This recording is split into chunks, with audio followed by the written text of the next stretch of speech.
Well, I'm back. Hopefully my microphone issues have been solved. Let's turn that down a bit. Let's make sure that I'm not blowing anybody's ears out. Lowering it. Okay, are we good? I think we're good. Don't know what was going on yesterday. Still don't know what's wrong. So, yeah, we're gonna hop in and do some stuff. Now, I have plans to get on my main character and go around and go over skills, because something that I'm seeing a lot of is players that do not get their skills from their jobs. They don't complete the job quests, and they don't have the skills needed to survive in basically anything level 50 plus. They're not utilizing their skills either. It's like, okay, the white mage has the ability Benediction. Benediction is an instant full heal, and that's not a last resort skill. That is a have it in your rotation, particularly on heavy pulls and whatnot. Fear and Odin in the Shroud. So yes,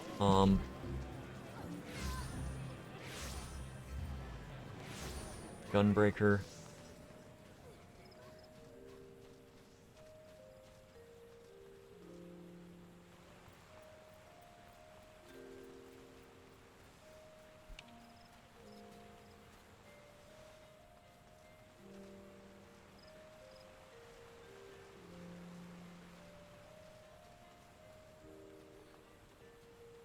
You're an Odin Shroud. So yes, there are skills that need to be consistently used, otherwise you forget that you got them. It's like, I tend to forget about Sheltron, but I'm getting better at remembering to use it, and I'm probably going to be using it more.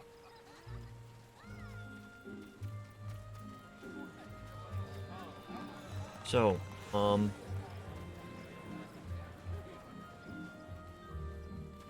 yeah, they're just skills that you have to learn.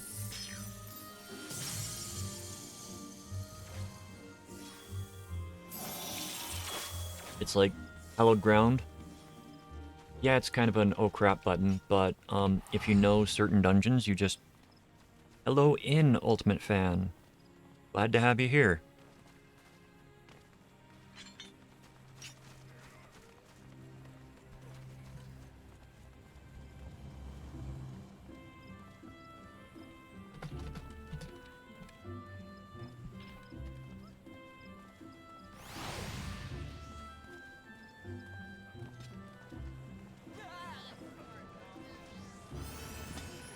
Okay. Thank you for Consume Liquid.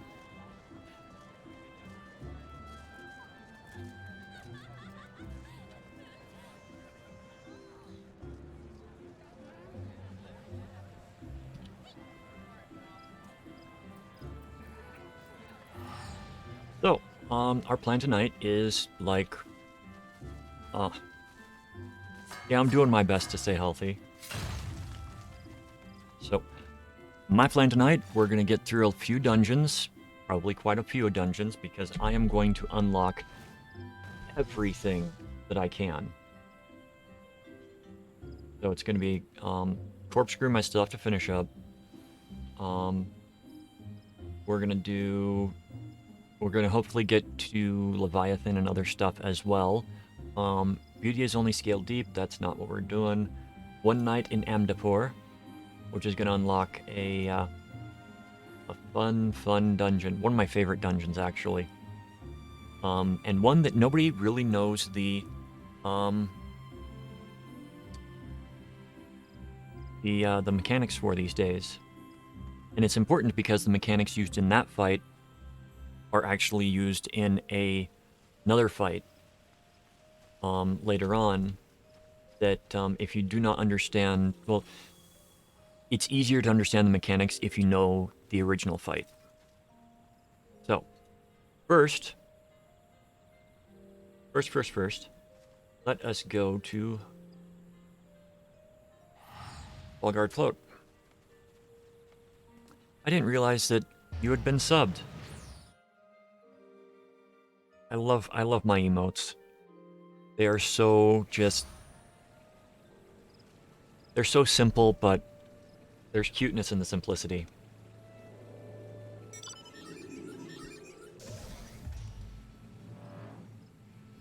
Yes, that is a giant hand that is just carrying me.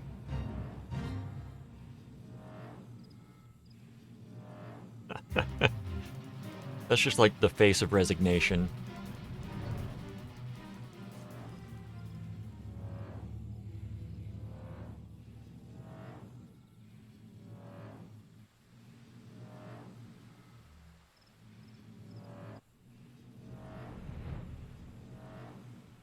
I did my best with my emotes. So, here we are. We are coming to Geralt.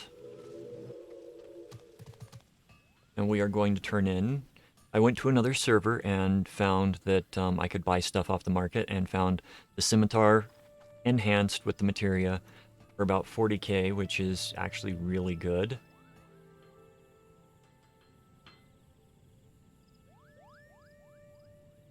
Oh, you didn't sub, you unlocked the emote. I see.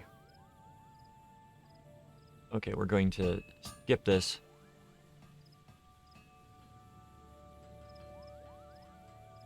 Alright, what's next? Examine the destination at Weeping Saint as a paladin using the duty finder. Okay. This is the other reason we are doing the dungeon. Or the weapon. The weapon. Let's go to Orthus.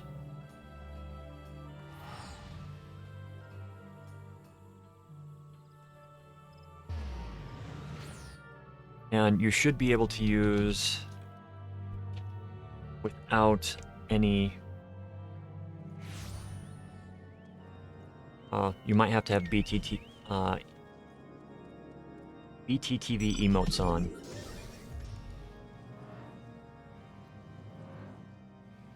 Alright, so this is part of the Relic Weapon quest.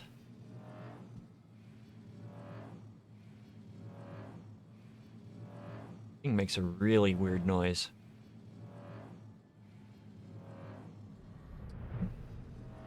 Complete all, yes. You have completed the consumption of liquid. It's not showing up on this, but it should be showing up over here.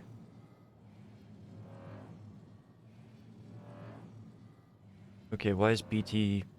Okay. Maybe it's not showing. Alright, so... you come here to the destination. It unlocks a Relic Reborn, the Chimera.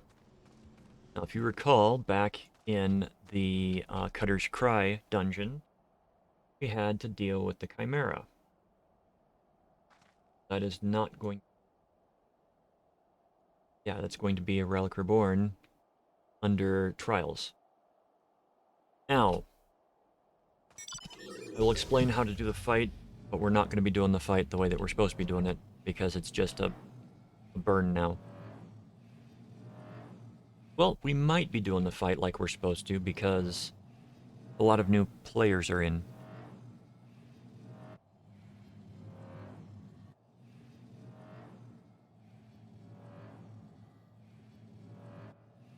Well, I'm glad you came in and said hi. I do appreciate it.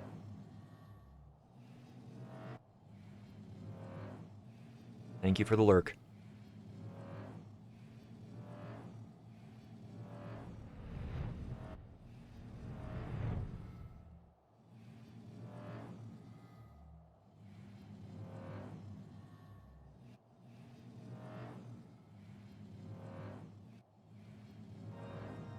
I almost had that mount. Somebody I followed on Tumblr, like, hey, I've got these extra codes that I'm not going to use. Does anybody want them? Somebody just wanted the mount, but, yeah. Person in question was nice enough and, sent me the, I still have it on me. The Eastern Journey Circlet. The Eastern Journey set.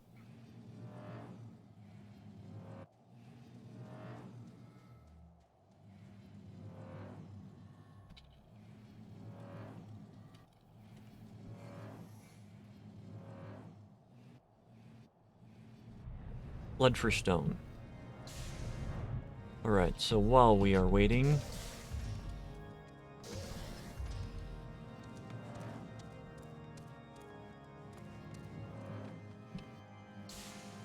we'll unlock more dungeons.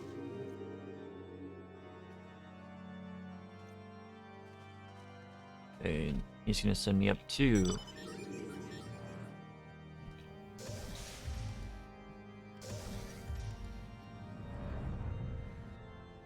don't mind me. A lot of angle changes there.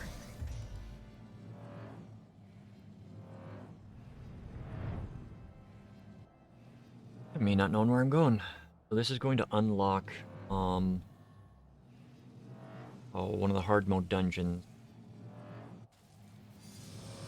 Stone Vigil Hard. Which has mechanics you have to pay attention to. One of the fights, you can't just tank and spank it. Not a traditional fight. So that will unlock Stone Vigil Hard.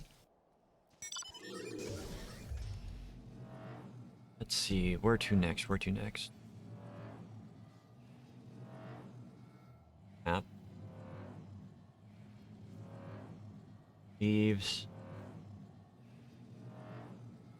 Leaves.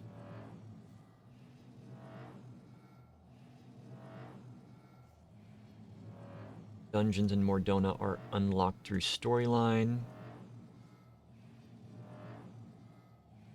Crowd.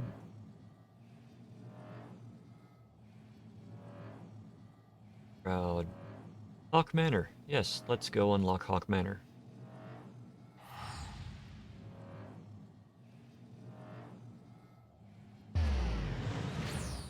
Initially, I wanted to do these all in order, but there really is no set order in what you have to do. There's just a gradual increase of loot. The gear that you get is of a higher item level, higher quality. Okay.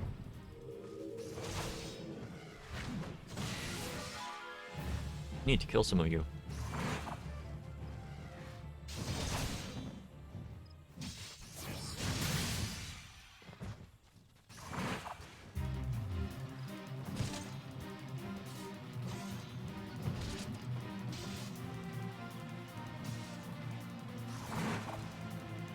Okay, so it's in range to auto attack, but it's not in range to use weapon skills on. Makes sense.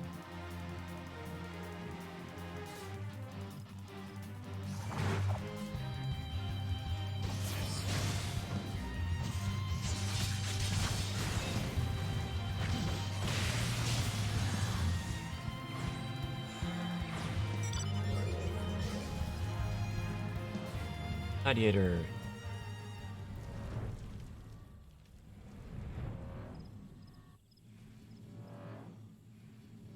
Got the floating eyes for the log. Okay, we are going to unlock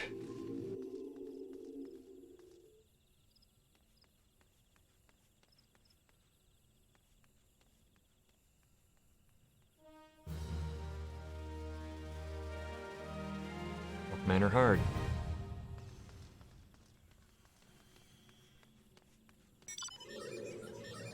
Right. Let's complete the quest for Corpse Groom. And we will also unlock Odin.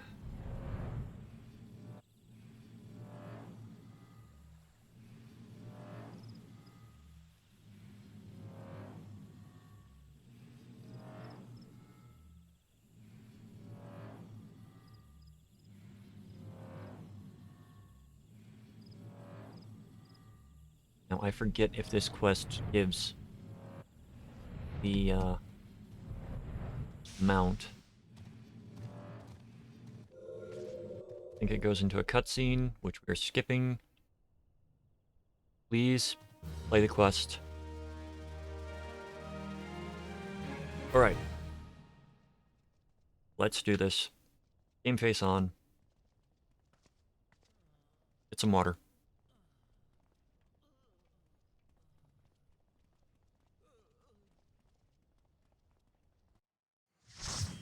A relic reborn. The Chimera.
See that orb? That hits you, you're going to die.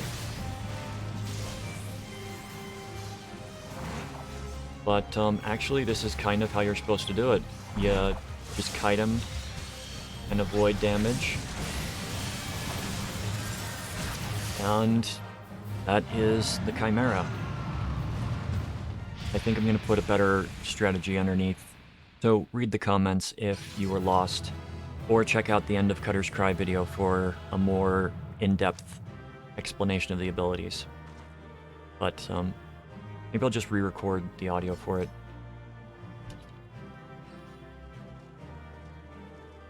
Okay.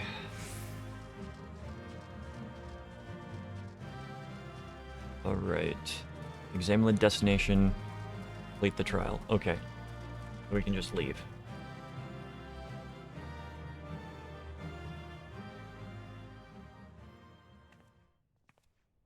Alright, now we need to go and talk to Geralt again.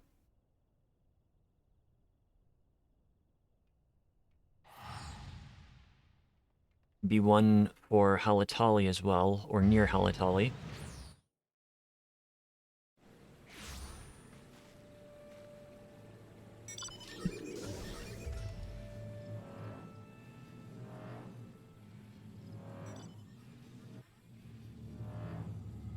Yeah, I'm gonna have to re-record that. I was not in the teaching mindset for that fight.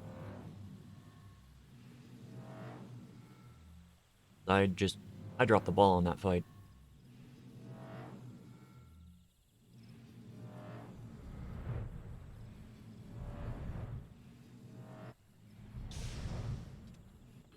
Okay, Geralt.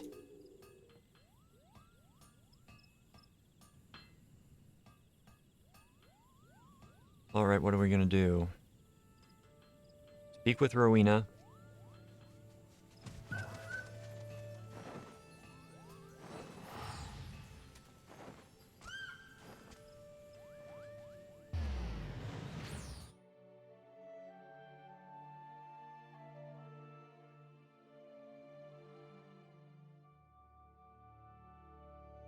The greediest character in the game.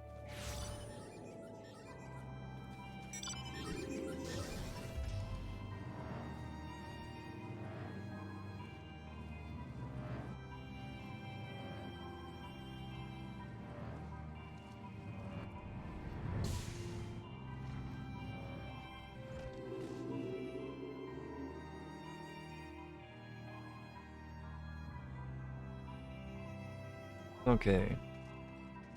Obtain an Amdapor glyph by completing Amdapor Keep as a paladin. Okay. We are not going to do that. We are going to continue with the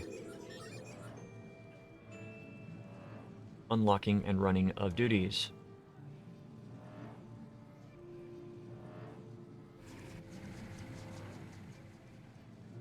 Includes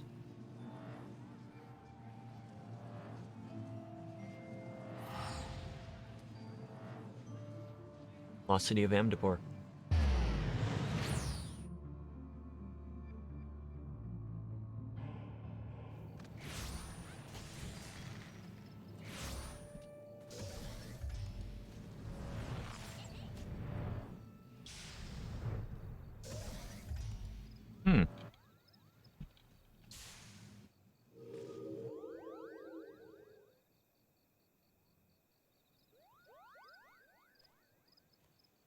Alright. I'm gonna try to do that one first.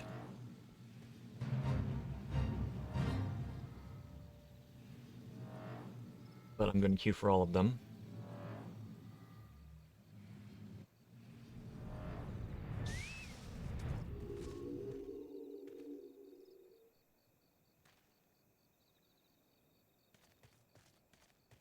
Alright. Lost City of Amdapor is open.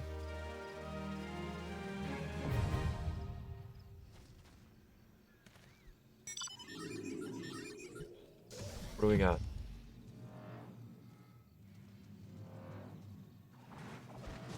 Dun Copperbell. We need Hawk Manor, Lost City, and Stone Vigil, as well as... Oh, we did not unlock Odin. Okay, that's fine. We've got those three that we've unlocked. We've gone through everything else. We'll do a roulette of those and see what we get.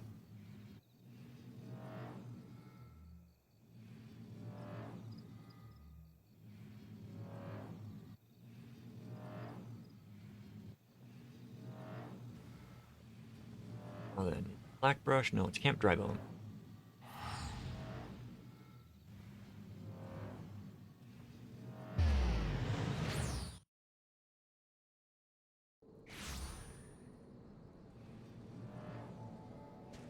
The Stone Vigil.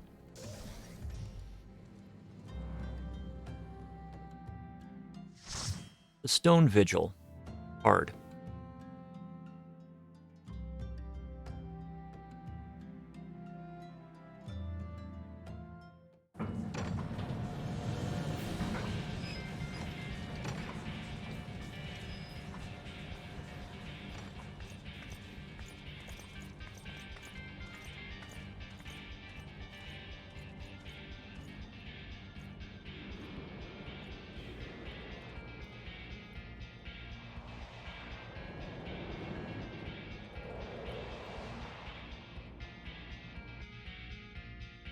Alright.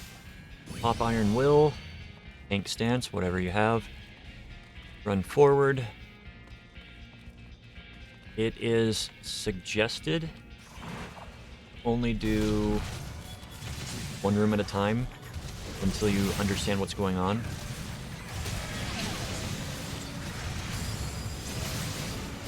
And there is the Holy Bomb.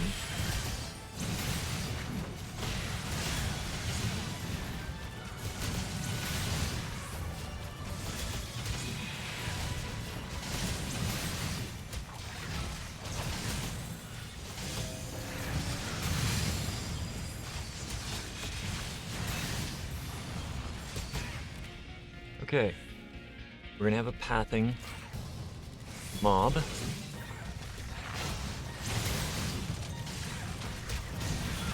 One of the reasons you don't want to rush ahead in this is the enemies can become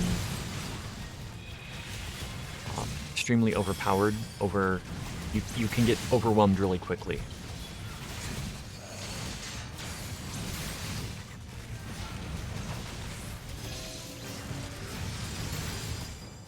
If I had my other character, I would definitely do a full pull and wait for everybody. So down here, we're gonna have these dragonfly hunters. And then you're gonna have the watch wyvern.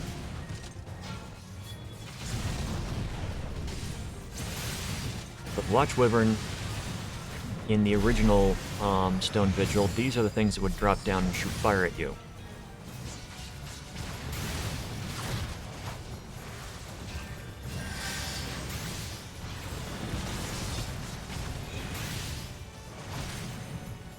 If you're confident in your skills, and you like your healer, you can actually pull everything up to that room. Just make sure you engage all the enemies.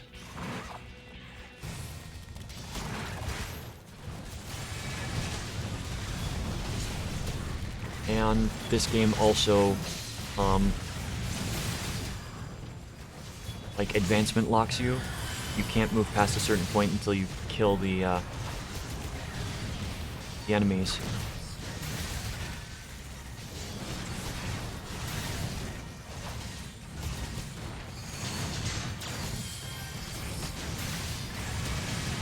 Alright, wyvern's almost down.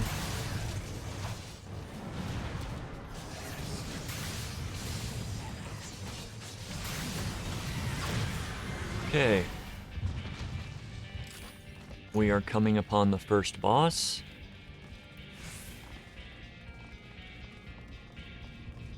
First boss. This boss is going to run around and do the swinge attack, if I recall correctly. Yep, swinge, you do not want to be standing in front of him. It is a frontal cone. Swinge will lock your abilities and silence you. Rake, we can Beltron. The Vigil Air, and those need to be killed by the DPS. They are not going to be picked up much by the tank, because the direction that they die, they will do a frontal cone like that. Crap, he's moving, he's moving. Gonna swinge. Yeah, everybody's getting hit. Or not. Come on. Okay, he'll randomly target people for Lion's Breath. The second group of those ads that come out, there's going to be one that is different, and it's going to do a point-blank AoE when it dies.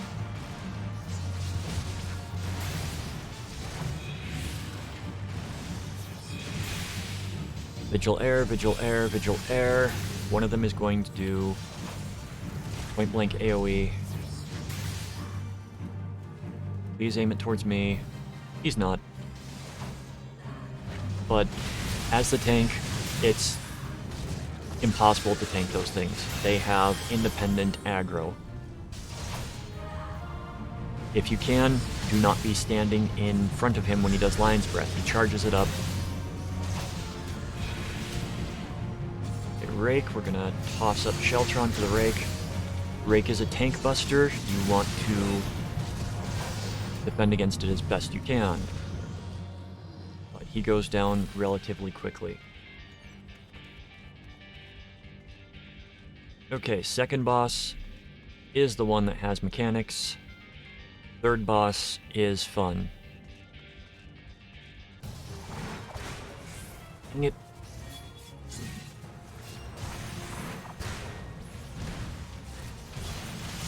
That is why you don't pre-gen if you're a healer.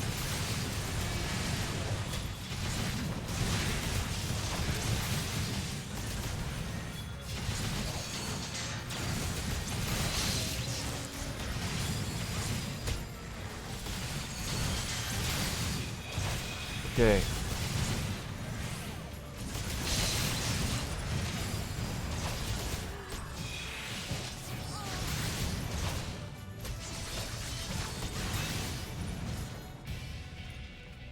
Alright, so we're gonna have sort of a mini event type here.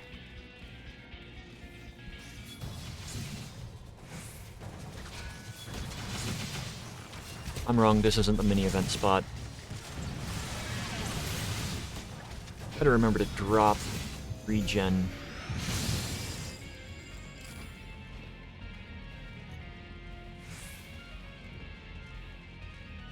Okay. The Haranguing Herringer. You want to stun this guy. Haranguing Harrier. No, no, no. Can we interject? We can't interject. We can only stun him. Okay.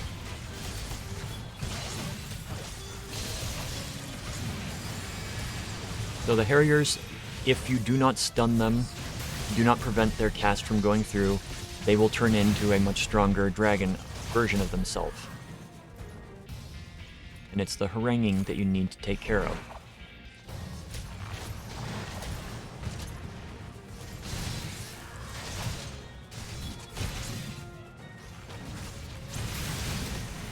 Don't holy. Please don't holy. Okay, you holied at the right time.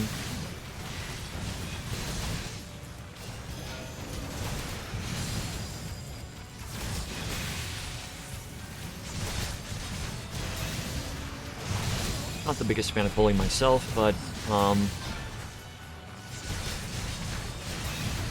you gotta deal with it. Yeah, that is what they will turn into. And I'm pulling back here because if we go too far forward, we spawn that mini event like that. So, if you go too far forward, you spawn the mini event, which brings back the boss from way back when. And you have to activate Bertha, shoot him, and then you gotta engage the adds that spawn at both ends.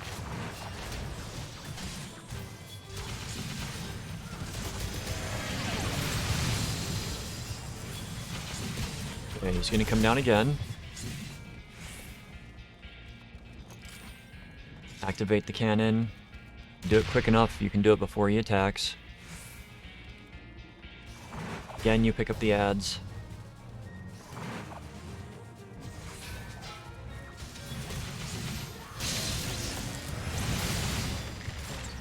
These are very simple adds. This is just a few rounds that you have to do this. Coming down at this one again.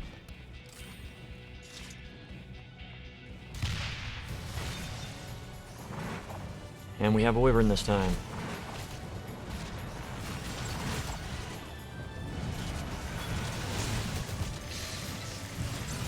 Alright. We are getting close to the second boss.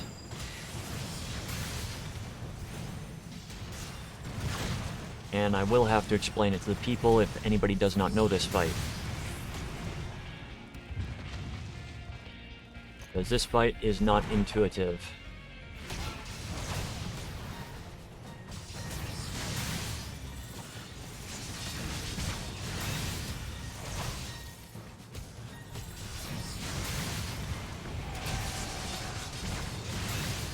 Oh, they have been weakened quite a bit.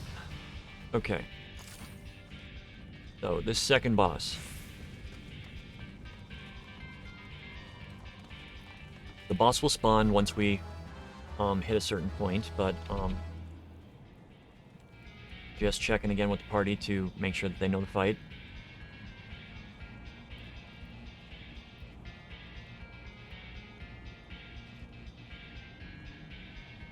Okay, we man cannons in this fight.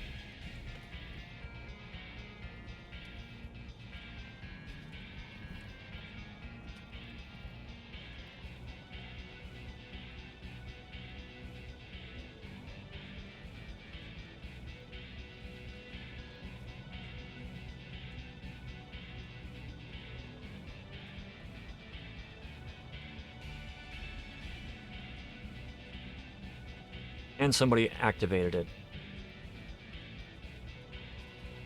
Well, thank you for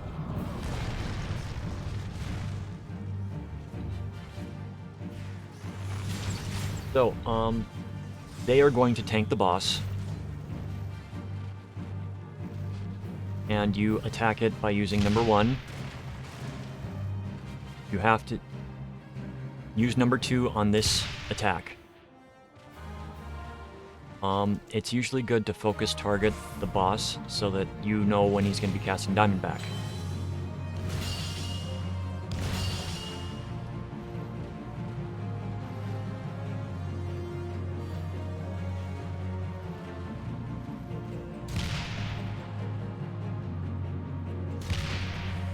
Ads will spawn. When the ads come up, you want to kill the ads that go near your allies.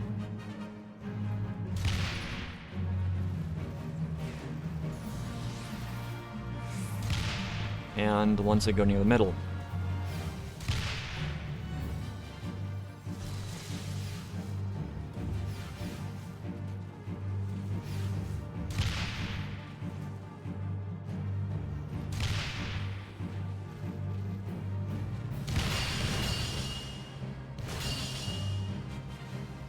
Okay. When the boss does the spin, you want to get off of your cannon ASAP. And you'll get a ricochet while he's doing the spin if you try to hit him, but I was trying to kill an ad.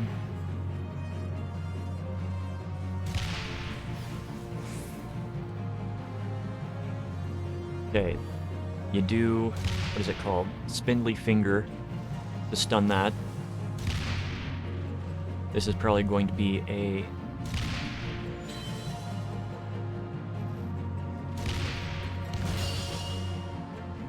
Probably going to be a wipe. I can't do my spindly finger. Somebody else has to. Nobody does it.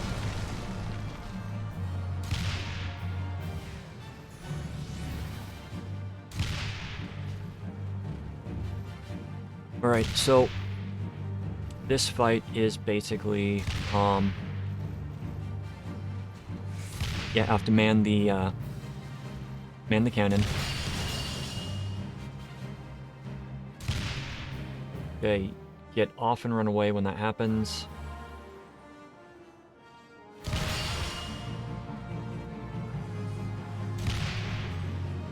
was in the middle of telling everybody how to do this fight when the healer decided to pull.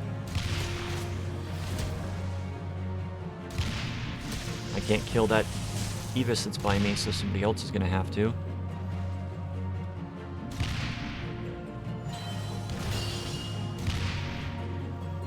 Okay, we wait for the invincibility to drop. I can't stun it. Somebody else is going to have to. Basically, if you do this right, the healer is not going to have to cast a heal. I'm surprised that we did that.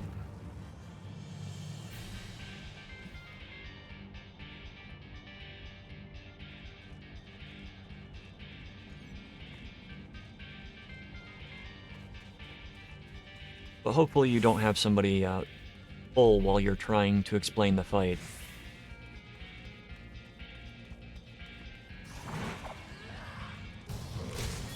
Because there are quite a few things that you need to pay attention to in that fight. So to go over again, you want to activate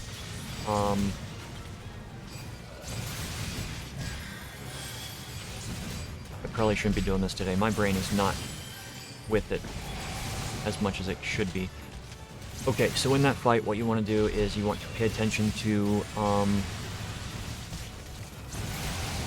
when the boss puts up his diamond skin, which is going to be a damage reflection skill. So you want to focus the boss instantly. For the pull, you run into the middle, and you stand just off-center of where the boss is going to come up in the very middle, so that you will get knocked back into a cannon, so you can immediately hop on the cannon and engage, instead of just on me again for...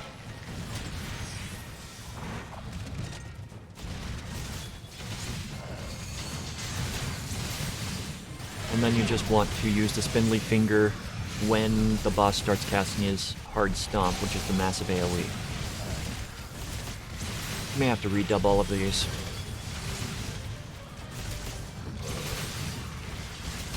We'll see.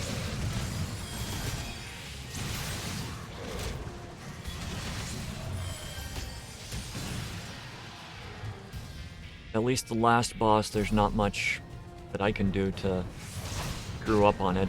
It's just a dodge game. Which I'll explain when we get there.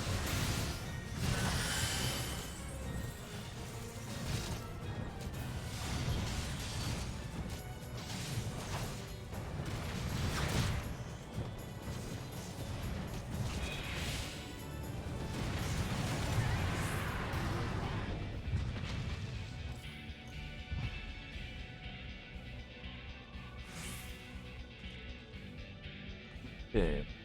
Nope.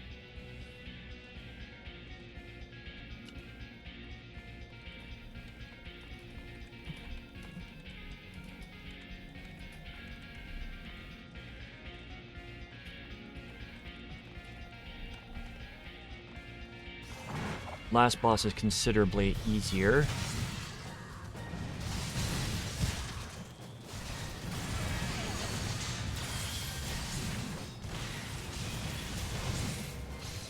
Explaining the fight to the party in case an over-anxious person decided to face pull again.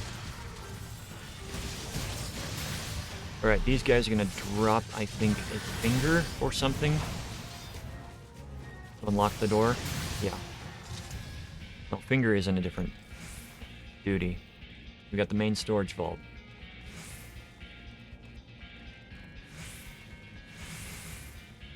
Yes. Alright, let's watch the animation.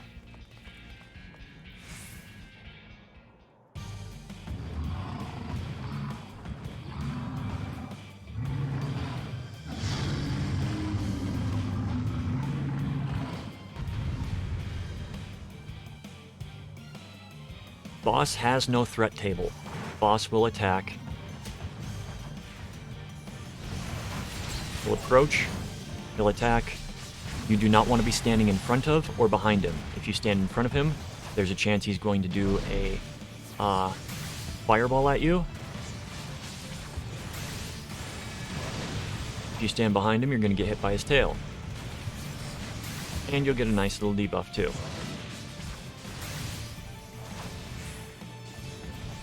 He's also going to do a charge. So, you want to pay attention to what's going on. Now, in about 20 seconds, no, in about 5 seconds, well, about right now, the second one's going to spawn. You want to stay on the first one, because you got hit with the tail smash. You also want to keep an eye on both of them, because you will have to deal with avoiding all of their attacks. If you're a melee class, this can be very difficult at times, because staying out of the way of one will put you in the path of another. But if you can get one down, then it just becomes really that much easier. When they stand on top of each other, it's just harder too. But this one's almost dead. He's gonna fireball.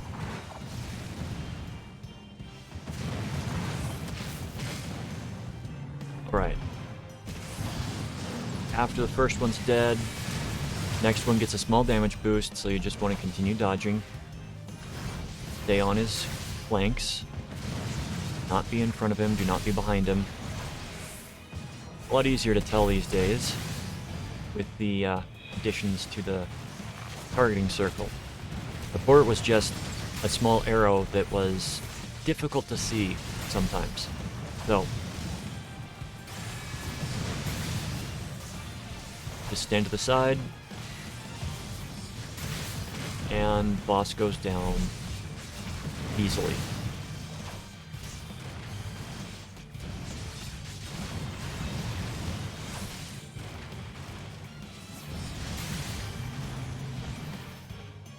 Stone Vigil hard.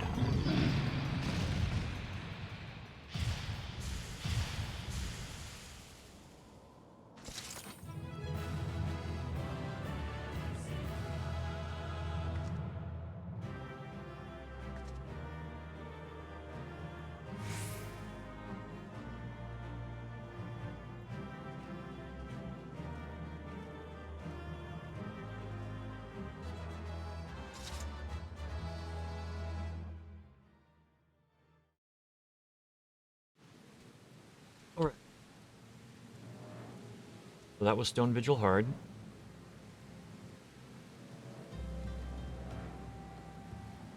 Let's get Halatali hard opened up.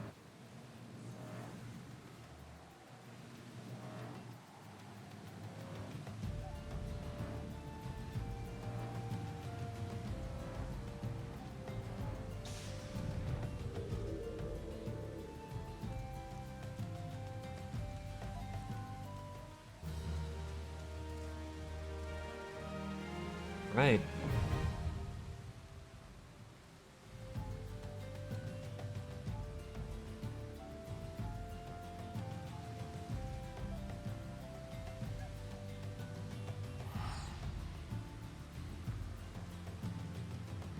Unlocking as many as I can at the moment, so that we can just knock them out one after the other.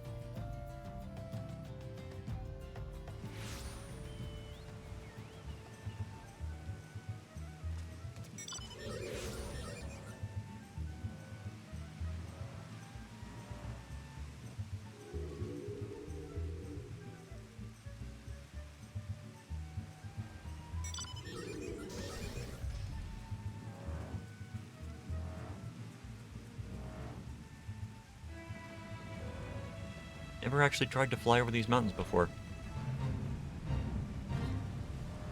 See if we can. Looks like we can.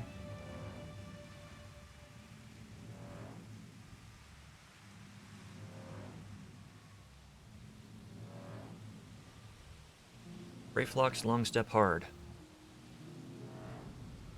Now this is a dungeon that people were able to do in like 6 minutes flat, which I don't know how.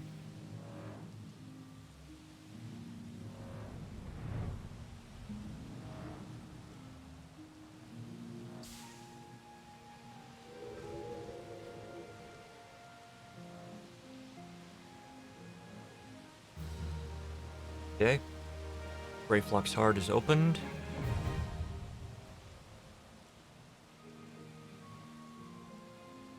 Let's do this one. So we got 5 new dungeons to go through.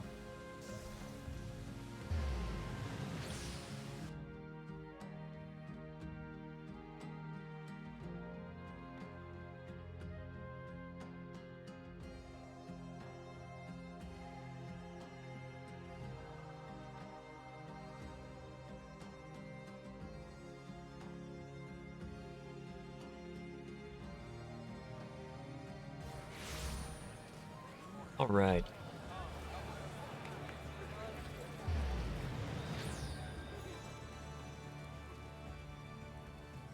Oh, nope.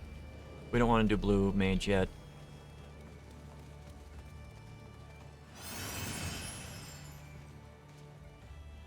We need to go upstairs.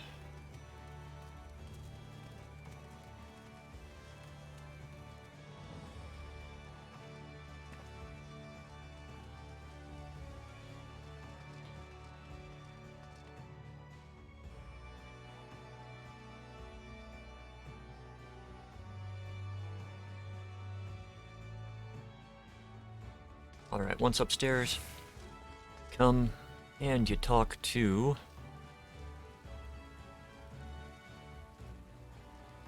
one that is directly below us. Yep, directly below us.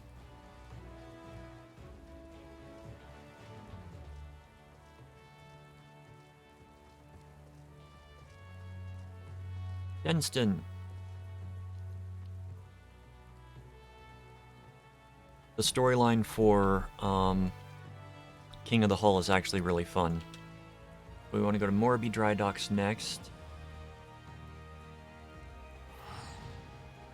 unlock this last piece, and then we will play these 5 out as we go.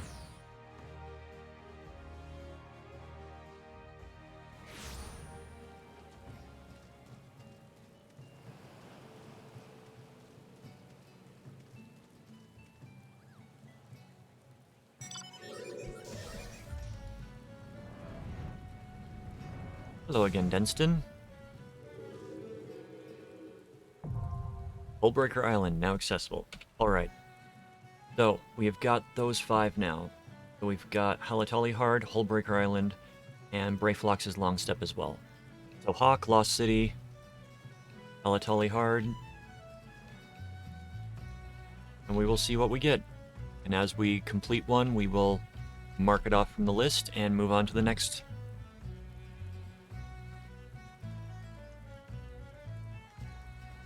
Get my mind into this. Let's get these duties explained properly while we're in them.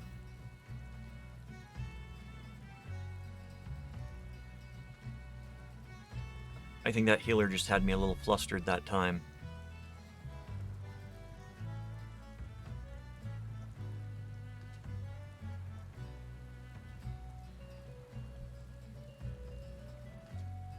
Now, if you're wondering why I'm doing 5 at a time instead of just 1, it just gives more options of which one gets picked, and usually can shorten the wait time.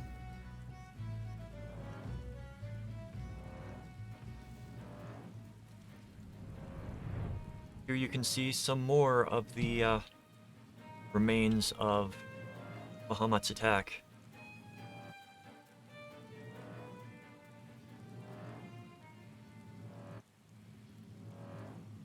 Okay, I like the fact that I can fly over here now.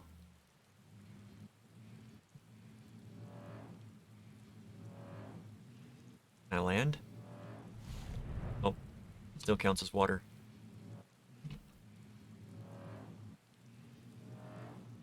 That is just... that's cool.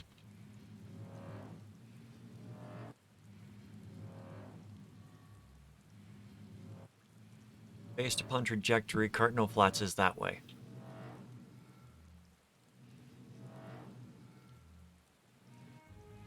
Actually... I just have the feast unlocked. Don't like arena PvP much.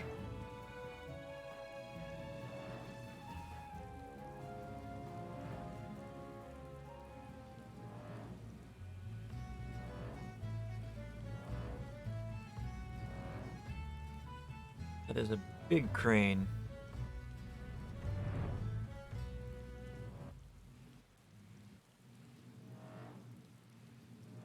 Of course it's a dry dock. Of course they're going to need a large crane.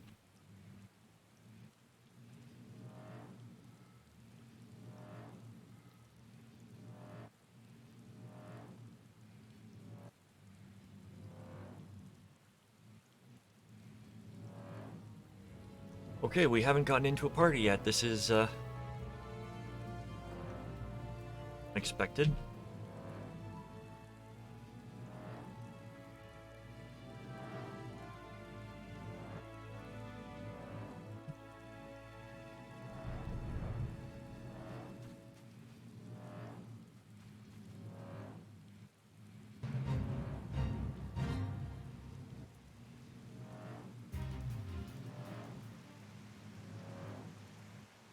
Do I have any other quests near the hull? Wrath of Karn. Definitely pirates. Okay.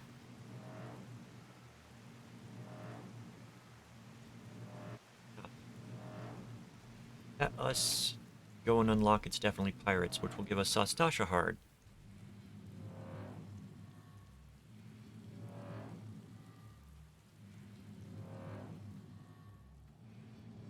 Now, some of these I may skip the ending cutscene because they do have their own little storylines, and I don't want to spoil that for anybody that goes through it, because it can be kind of disappointing.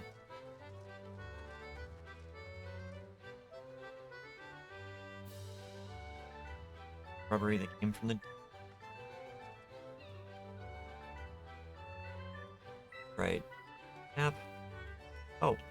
We're at the Marauder Guild.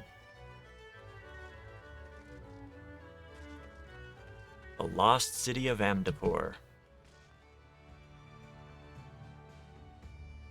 Now, if I were playing this as a DPS, I would be able to explain the last fight a bit better.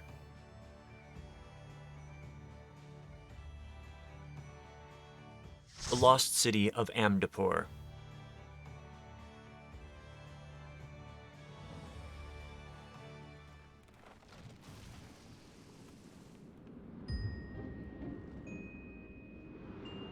Oh, I love this place.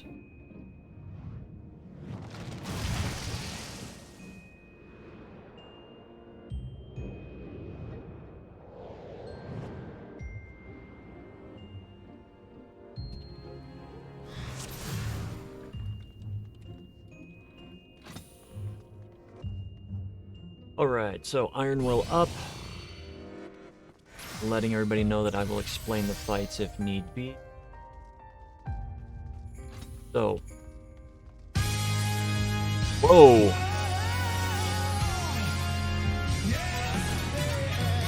Welcome in, Raiders! I'm Sentient Dessert. Welcome in. I'm a variety streamer. I am doing Final Fantasy XIV right now. Thank you for coming in, Mike. Let me...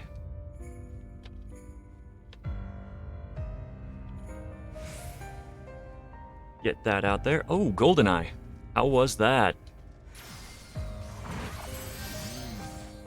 I am currently going through Final Fantasy XIV in a teaching mode, explaining the fights as we go. Made a new character and everything. So, how was your stream, Mike?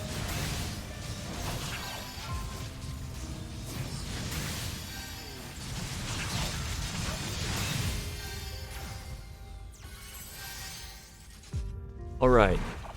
The Wamoras you want to kill first because they will heal. They like to heal the enemies around them. Well, their friends. Gremlins. Okay.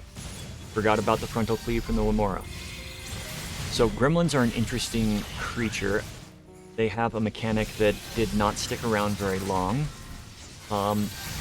They will apply misery to random players, and the only way to remove misery is to do the emote / console while targeting that person. You always die in the last few rooms. Keep at it, man. I'm sure you're gonna get it. A lot of these can be frustrating at times. I know, I've been there a lot of times.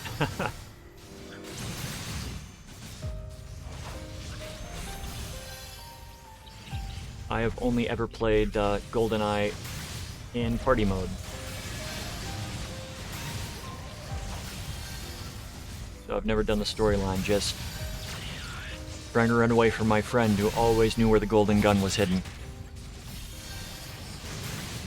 Yeah, it's the hot new 8-year-old MMO that everybody's been playing. Alright, down here, you want to kill this thing, because it's going to continuously spawn these hecties.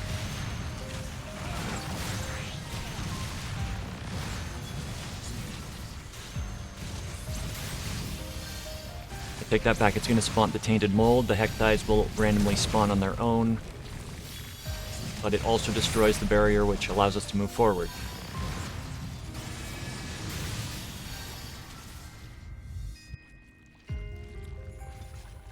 Because GoldenEye was such a party-friendly game. Alright, we've got Madmite, another Wamora.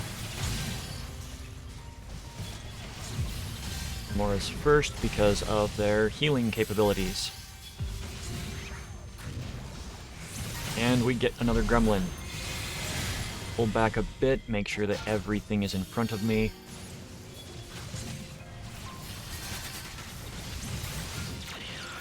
So yeah, I'm basically going through as a tank and explaining all the fights with almost completely undergeared character.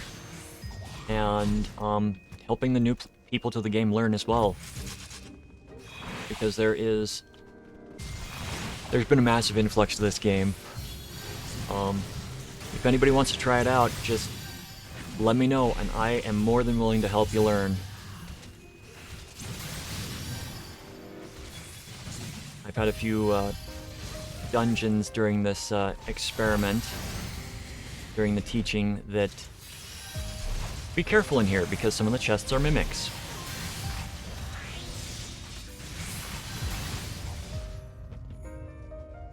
You can only strive to be better than you currently are. Alright, first boss.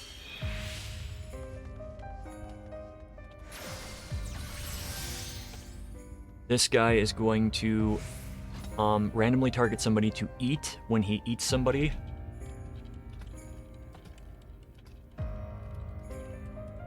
You need to focus and kill the stomach.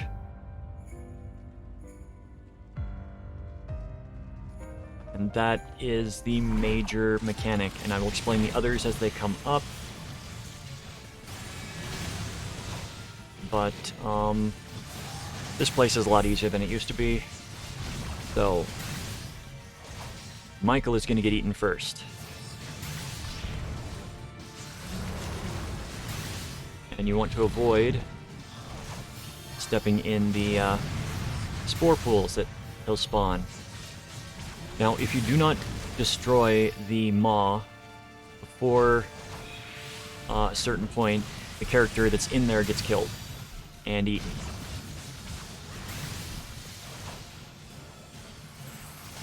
Everything else is sort of self-explanatory. So he's eating our healer, so we have to kill that thing so very fast. This is a good group. Last boss is going to be fun. These are randoms. I'm doing this randomly, going in as most players new to the game will, using the dungeon finder to explore. Beatdown is a knockback, not a tank breaker, so keep that in mind.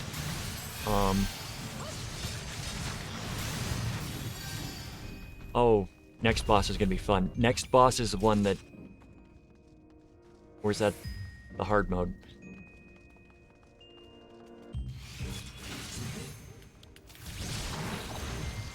Many of these dungeons have two different versions.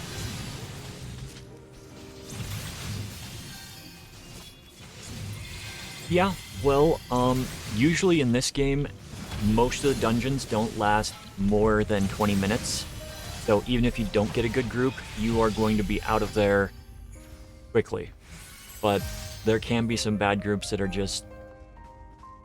I was in Orm Vale video on YouTube a while back, and we had a healer that clearly did not have his quest skills. Every 5 levels after 30, you get a job quest. And you get additional skills. One of the skills that was needed for that dungeon is regen, which is not one that is gratis. You have to do the quest for it. Otherwise, a white mage cannot heal that place effectively. There's just too much damage going out. Okay, when these gadflies come up, you want to pull them off of the crap that's on the ground. Thankfully, we've got 2 bards, so melee is not going to be an issue except for me.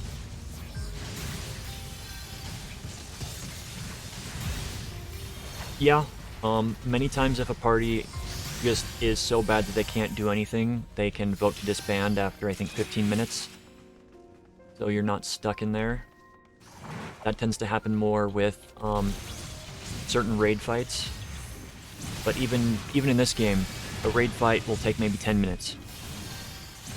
For the 8-man raids, for the 24-man, the entire thing can take about half an hour, usually. I have not gone over the raids in this game yet. Gradually started out at level 1 as a gladiator, became a paladin. I think it's the right one that's safe here. Nope, right one's a mimic. Left one's safe. And I will be needing an all of the Dark Light, because the Dark Light is a really cool looking set. We have more gadflies and more of the crap on the ground. And Bard just ran down and spawned the second group. So we're gonna run down and make people follow. As long as we don't aggro them, be good. Until we want to aggro them. I mean, if you're familiar with MMOs, this is going to be a great game for you.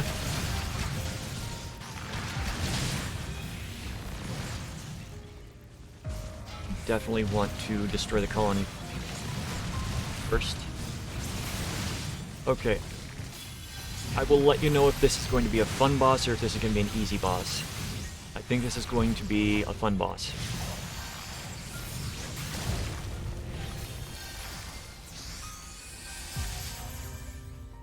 This is going to be the fun boss. I've got to explain this fight. So.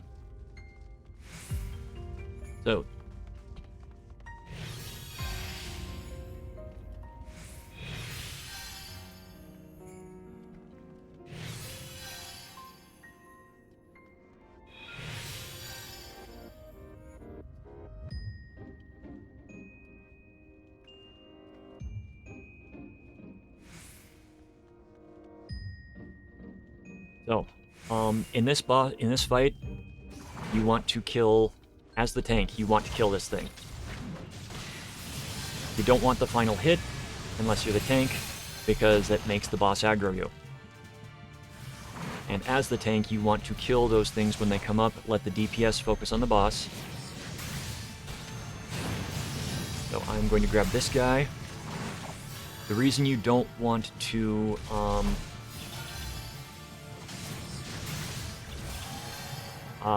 you get a debuff from the Wamoras, and the debuff keeps them aggroed on you.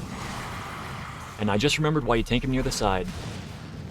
You will drop the green thing that will gradually increase in range. You dodge the AoEs. This guy's not going to last long enough for me to get a third stack. True.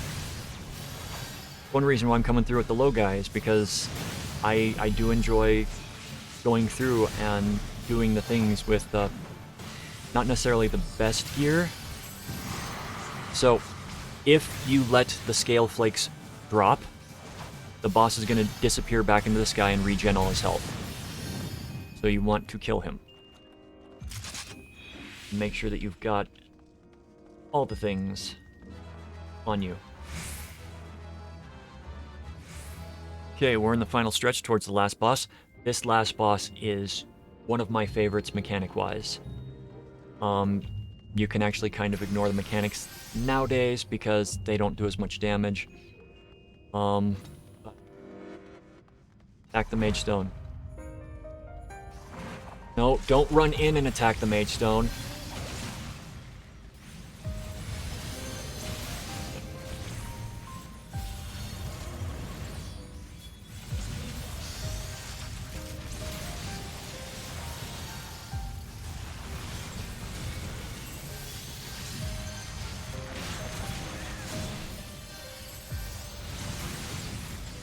It's fun seeing a lot of the people from WoW come over here because they don't understand a lot of the mechanics. And, you know, when I first started playing, after I quit WoW, it was a bit of a change because it's a 2.5 global cooldown on all your skills here, where it's like 1 second over in the other game.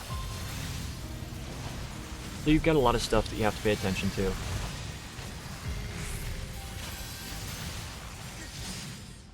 It's a little bit more relaxed in that sense, but the mechanics in a lot of these fights are infinitely more complex than any of the fights that I experienced in WoW.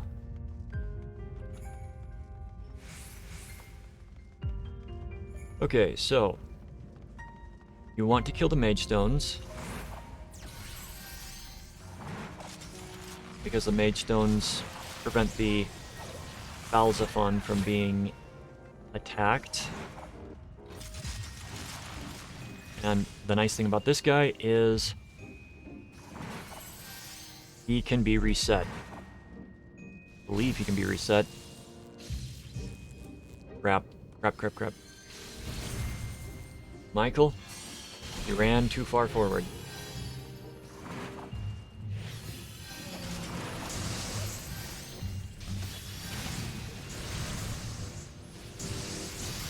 Trying to get threat on everybody.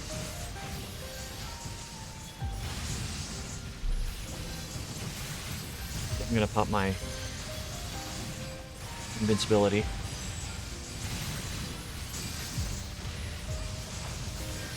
Oh, and he respawned instead of waiting for a res. Okay. Well, this is the last group before the boss, I believe.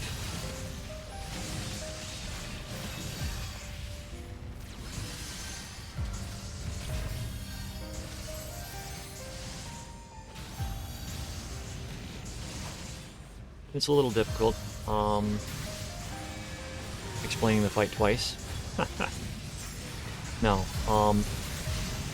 so in this arena we are going to be fighting the last boss, and I'm not going to say who it is, but I will just go down and let him spawn, and you can watch that while I'm typing some stuff out.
Okay, so there are going to be 8 gates that will spawn around the boss, around the arena, and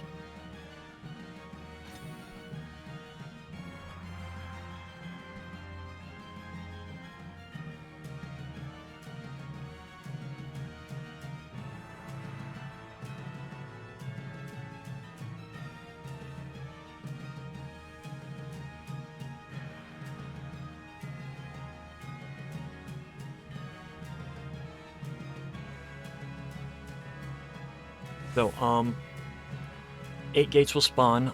There will be 4 different symbols on each of the gates. When you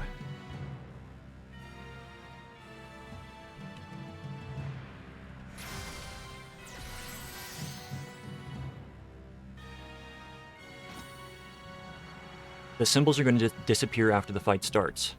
So I will show what that looks like. Alright, Diabolical Gate. You can look and see there's Butterfly, there's Gubu, Ahriman, and what looks to be a Griffin. Now, halfway through the fight, he's going to be doing a massive AoE skill.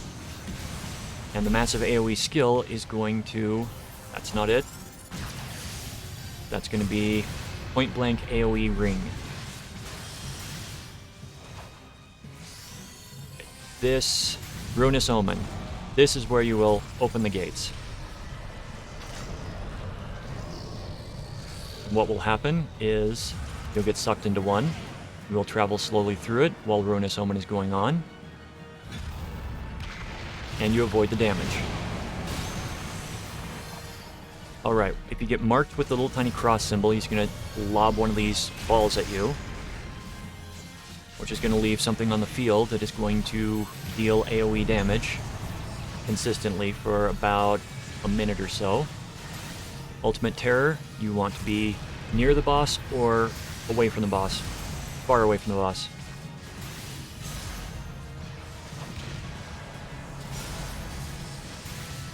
I do not know if the stat crunch coming up is going to be important. And I think we just got sucked in again without Ruinous Omen. So, yeah, we're gonna get hit by a Ruinous Omen.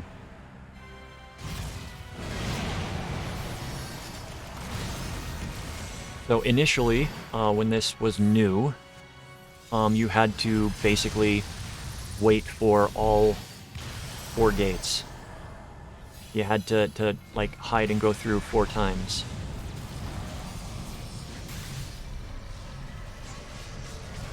Right, we're gonna pop that. I need to come over here and do this gate. Might have been too late. Okay. Just in time. I'm sorry, Mike. Yes, I'm the tank. And to make sure people don't die.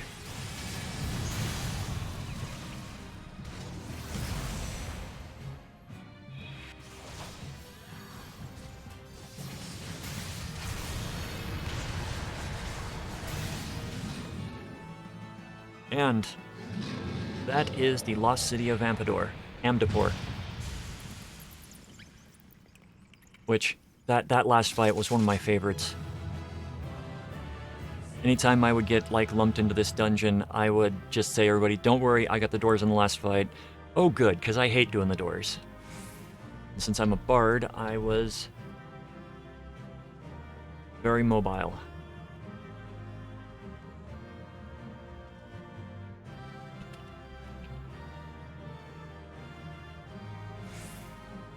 So, currently I'm just going through dungeon after dungeon after dungeon, because I'm cutting them and putting them on YouTube as sort of tutorials for new players. That's why I'm going through all of the things that I remember before the fight and still talking about things during the fight. But Lost City is definitely one of my favorites. Unmark that from the list. We're heading towards the Marauders Guild.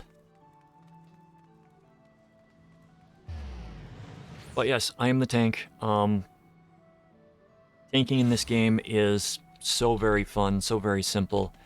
You don't need to worry about a lot of the stuff that I found in other games while tanking. About the only thing you'll be doing is occasionally fighting for threat with an absolute idiot. Some of the 8-man fights that I've gone into for this, the other tank has absolutely no idea how to do the fight. So, in the Hard Titan fight, they were tanking the boss right in the middle, and the problem with that fight is the boss has like a 1/3 of the arena cleave, and an ability that will target 4 or 5 random people with an AoE that spawns on the ground and goes off after a short period of time. And by tanking the boss in the middle, there's nowhere to run. Because if you run out of the way of the weight of the earth, which is the ground spawn AoE, then there's a good chance you might get hit by the cleave from the boss. So, some people don't understand the fight and they don't want an explanation. They just want to go in and fight. And because a lot of them are also paying for level boost, they get gear that's appropriate for being level boosted. And I can't pull threat off of them because they're the one that wants to tank. They've got their tank stance on, and they're going to tank it their way, even if it wipes everybody. So I'm used to it, and you know, it really brings me back to when this game was brand new. Because there were so many people that did not know what they were doing tanking, and In some fights, I don't know. And I will flat out say, I don't know this fight. Okay, I'm going to be main tanking it. Alright, let's see if I screw this up. But usually a lot of the fights later in game are influenced heavily by fights that have taken place before. So different skills that come up, different abilities will be oh, this is I didn't want to do this quest. Not yet. That's the aesthetician who unlocks the ability to change your hair. You're going to Sestasha. Definitely pirates. Definitely pirates. It's definitely pirates. So yeah, the fights build on themselves. Like the fight that we just went through, mechanics from that fight are going to appear in at least 3 later fights. The doors, Diablos's ring attacks. Well, I'm just gonna spoil it. Diablos is a boss in a later raid. He's much stronger, and it's a harder fight, but a lot of the skills remain the same.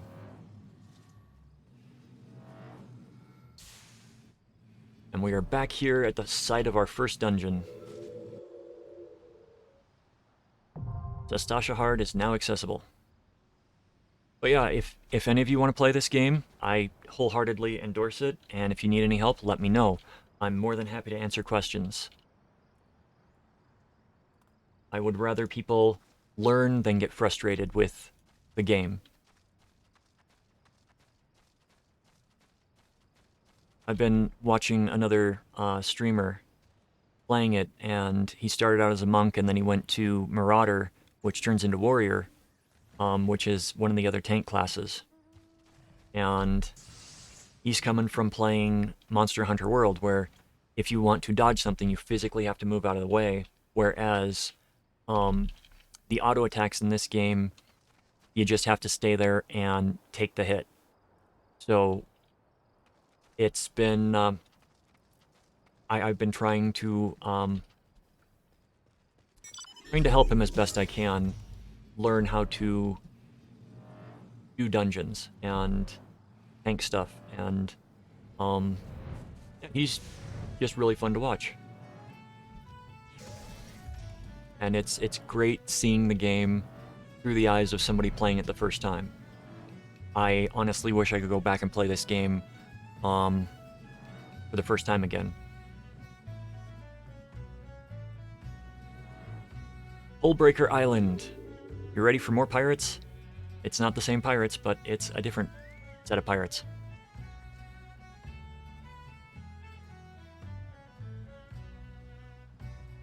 At least I think this is... Which dungeon is this?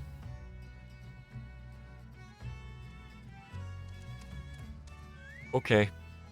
I know who the last boss is, so there are going to be pirates.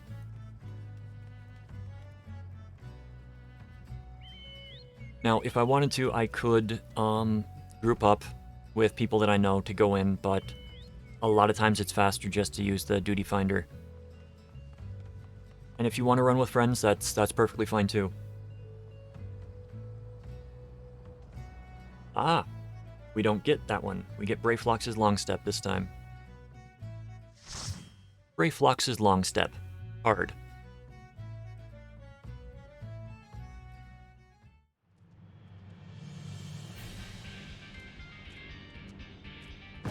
I'll do my best to keep an eye on chat. Brayflox's long step is filled with goblins. So, first thing when coming into a dungeon, as the tank, always pop your tank stance. Or rather, check your tank stance. Okay, I am going to check the stuff that my... Okay, I'm not going to do big pulls. We're going to do small pulls. Healer is not geared for large pulls. Everything down here in Brayflox will aggro you. So you want to pull everything. And you want to dodge a lot because they are going to be shooting cannons, the goblins. I believe they are part of the Illuminati. Yes, the Illuminati exist in this game. But they are a goblin organization.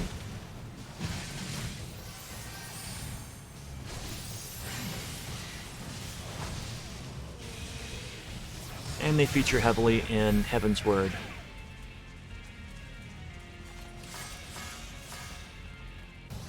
I should say they feature heavily in the Heaven's Word side quests.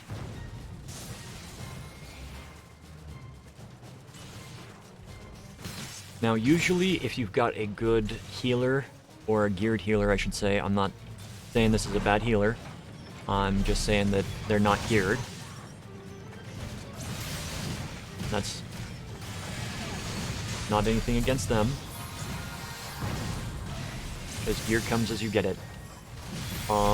If you've got a geared healer, you can actually pull all this trash up to the top of those steps and fight the coral that's coming down the steps right now, up at the top.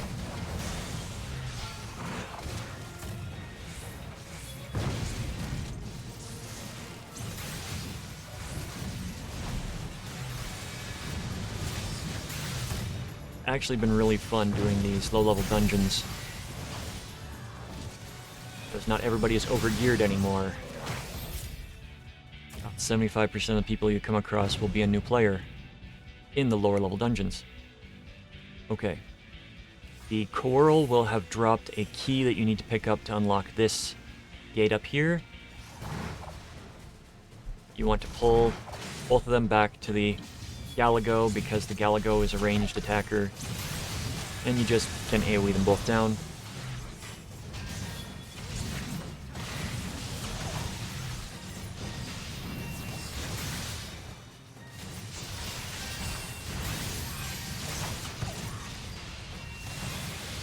Okay. First boss.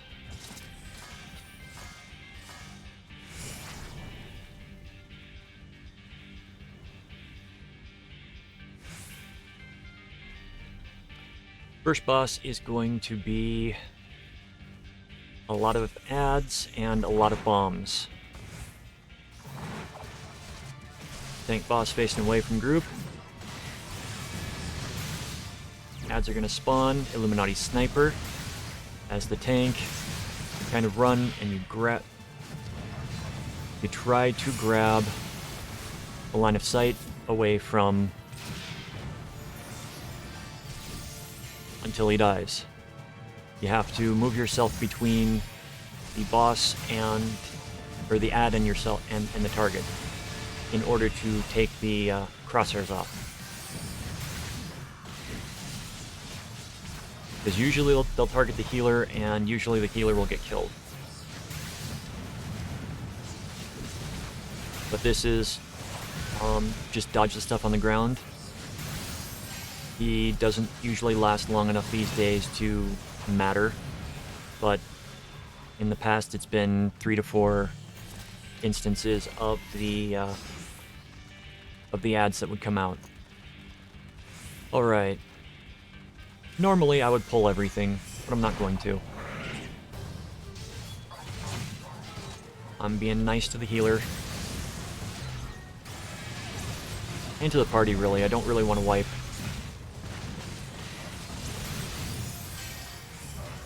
Thunder outside. A lot of thunder outside. If I get disconnected, you will know why.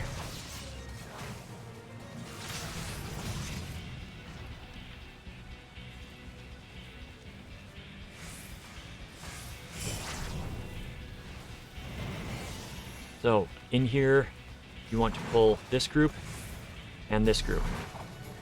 You want to tank them pretty much right here and hope nobody face pulls the other group, because that means I'm going to have to pop hallowed ground here.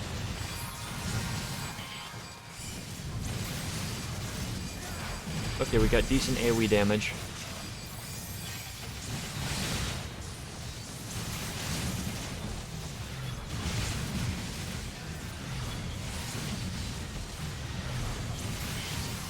And I I do not...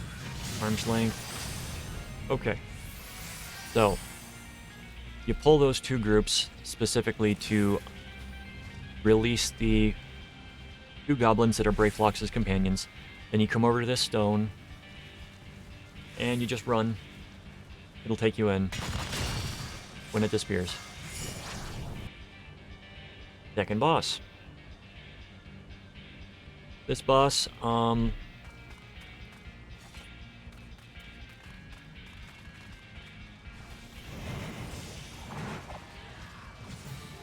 you just don't want to be standing on the goo because it'll shoot goo everywhere, usually in 2 blocks at a time. In the past, the goo could kill somebody if they were standing on it when he explodes the goo. Yep, 2 blobs of goo on the ground. But yeah, the arena would normally be mostly covered by goo before the end. And I don't think that the boss survives long enough to actually explode the goo. Oh, maybe. But the goo will chain together, so these will go off, that one won't. But they'll disappear.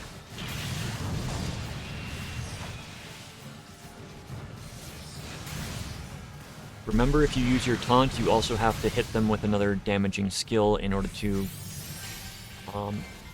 maintain threat. Because taunt just puts you like 1 point above everyone else, 1 point above the highest person on threat. Okay, we got a coral. We don't need to pull the coral, but we will. We've got gates leading up to the final boss. So much like before, we've got to get a key from these guys. Kill them, get the key. There's a chest back there that you can get if you want it. You don't rightly need to, but you can. Alright, drops the key, loot the key. Open the gate. Grab everybody and run inside the gate. You can establish threat on everybody. The reason that you want to come in and do this is there will be a pathing quarrel.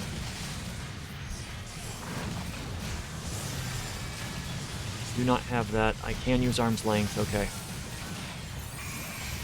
It's going to be pathing quarrel that's going to come up and come through the gate.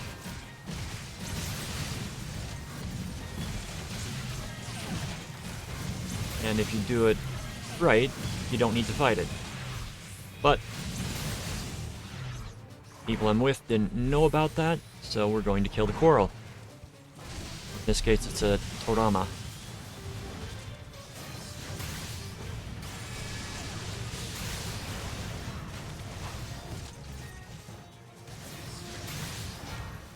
This is another fun last boss.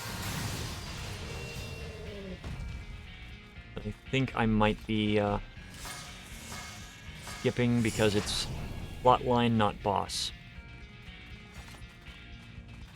If it enters into plotline, I'm going to skip. Plotline is for you playing it. Yep, that's plot.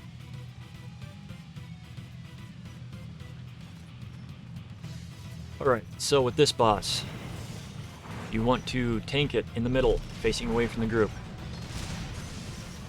Adds will spawn right before it goes into a transition phase. Transition phase, the boss is going to run to the outside and start circling around the edge. You want to kill the ads, you don't want to be standing in the edge, because you'll get hit by the boss. Now comes the fun part. He's going to throw bombs out. The bombs will move in the direction that they are hit from. They will move away from you in the direction they are hit from. So, like right here, I'm going to AoE, come up here, AoE, knock the bombs out of the middle. You get hit by 2 or 3 of these bombs, and you can die. Like our Black Mage did. That's probably on me for not explaining the fight to them. Okay. Second transition, because the boss has taken so much damage. It is both time and life-based changes. So, we got this again. We want to knock the bombs out from the middle. We want to knock the bombs out from the middle. Oh crap. Don't be afraid to auto-attack as well. I got hit by a few, and that is DPS dead. So, I am going to be auto-attacking while he reses them. Occasionally, you'll have to slow your damage on the boss so that you can actually get stuff done.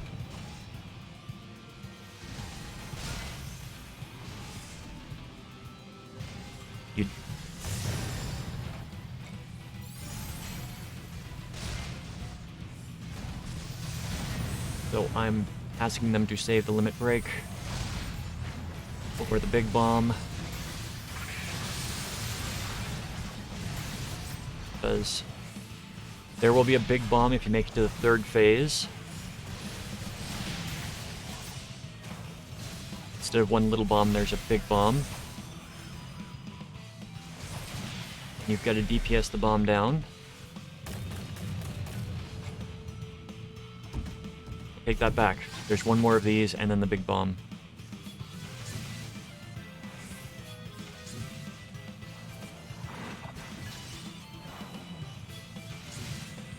Okay, we should be good here. Bye, Nymessa. Oh. Nice. So this is the big bomb. Limit break the big bomb. And that should end that aspect of it. Boss is going to be doing charges through the middle during this time. So you just avoid being in the middle. Easy to dodge at this point. And when he becomes targetable again, you just burn him down.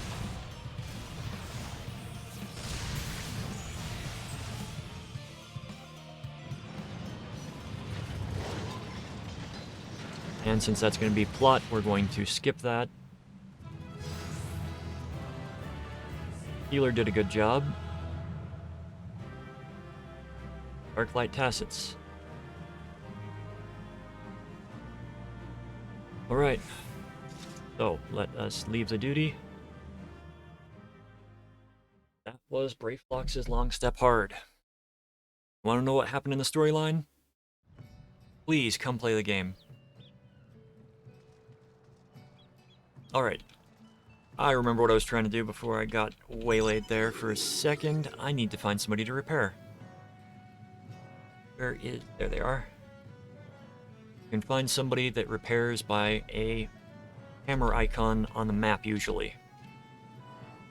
Right there.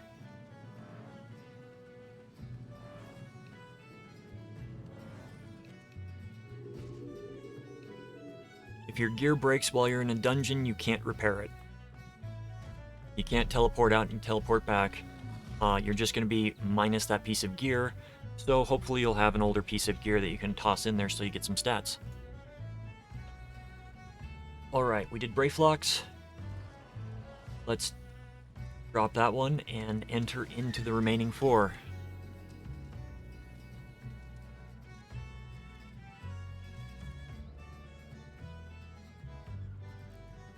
Why for are you dropping frames?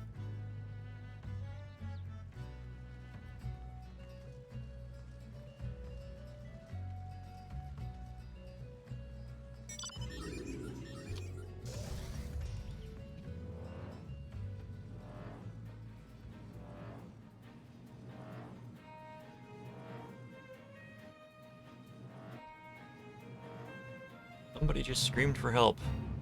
They did not give location. Probably role-playing. Alright, what other quests do we have to get? So we got Blood for Stone, which we... Wrath of Karn.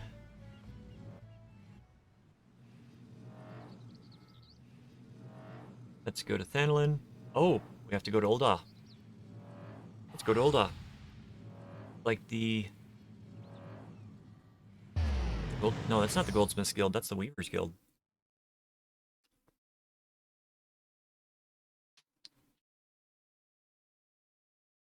I think that's the Weavers Guild, at least. Occasionally, while you teleport, your dungeon will pop.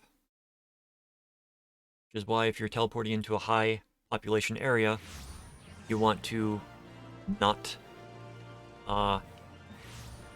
do it, because this can go away while you are waiting to load in. So...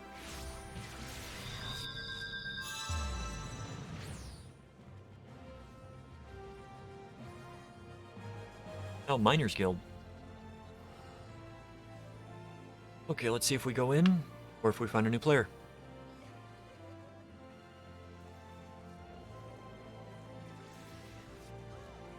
Okay, we seek a new player. Alright, we're getting the one we just did. Stasha Hard. Just unlocked. Stasha Hard.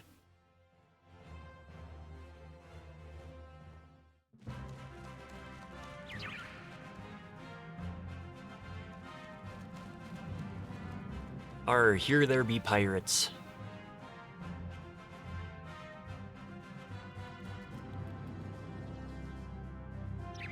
Just for fun. Oh, we've got quest or storyline, so we've got to get rid of that.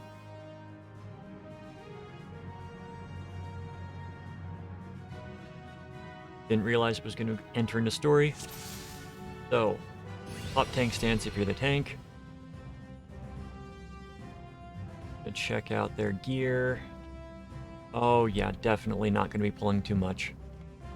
We'll do 2 groups max here, I think. On second thought, how about I just continue talking and just do this entire dungeon as if I were a pirate? At least, how we think pirates sounded. Might drop out while we're doing stuff, but just for a little bit of fun. Put the pirate accent on.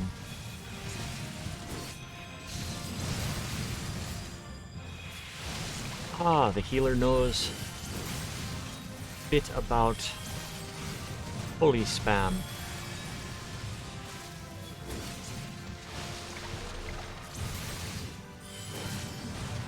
Now, when you're tanking large groups like this, what you want to do is you want to avoid moving them too much. You want to go maybe left or right while you're doing stuff, so that your melee DPS does not have to fight around and try to move to match you know? Right.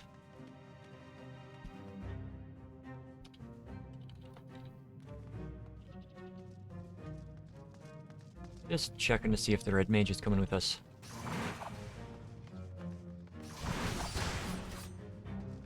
Now, it's very, very rare that you'll find it, but occasionally you will have people that they go into a dungeon, they know they can't be kicked for a certain period of time, so they just stay back at the beginning. They don't do anything.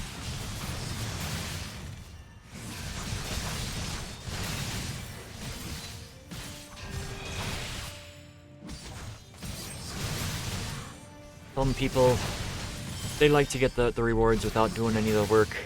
It's not very common that you'll find that, though. This person was just off making tea, which, you know, as a DPS, I've gone and grabbed myself a snack as a dungeon has started, but I normally say something to the group before we start pulling stuff. Just say, go ahead without me. Alright, there's this, and then there's the boss.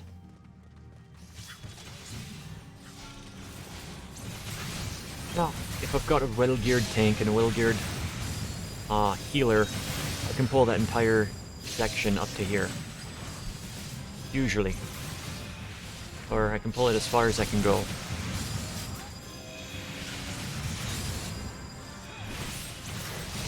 Why waste that? So, the drainage pump. You want to come here and mess with the village pump. I wish they would get rid of the confirmation on those. Then you run down here. And you fight the boss. Now this boss is going to stun you. As the tank, he's going to stun you. He's going to...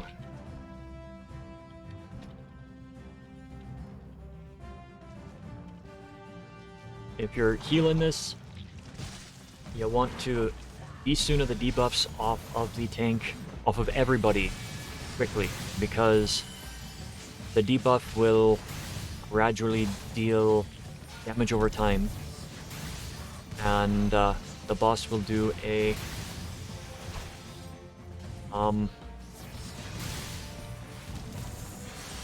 tail screw, which I'm going to nope. And if you don't get Isuna, the dot will kill you after you get hit with the tail screw. Now I'm not going to be able to stun that next one, because I am going to be stunned myself. The boss will stun me before he does it.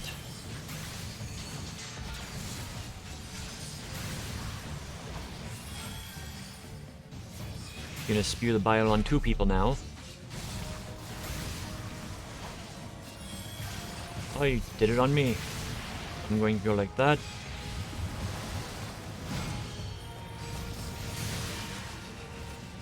Now he's going to stun me, I think. Or not. Alright. Mechanics have changed a bit.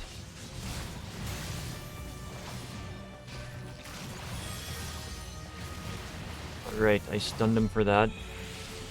Now whoever he targets, if they don't get Isuna'd, they'll die.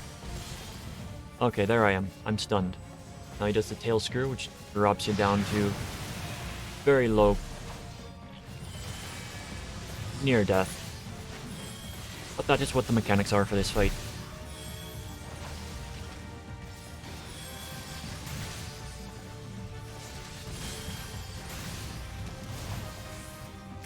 Drop too low. And you die.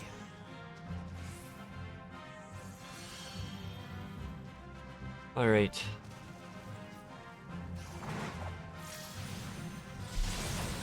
So coming up here, we're going to have trash that you want to kill.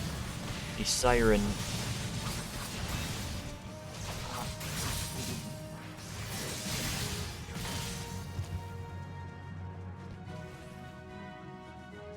There's going to be sirens in here. You want to kill walls that are being summoned to the sirens. I think that's along here. Might be the next section.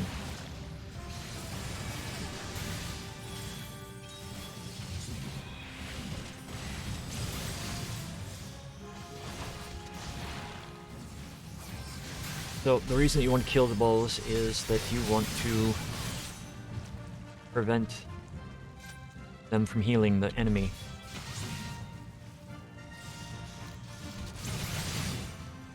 Got frontal cleaves. Yeah. Yeah. That's what we got coming up. The sirens. Not the siren, but more sirens.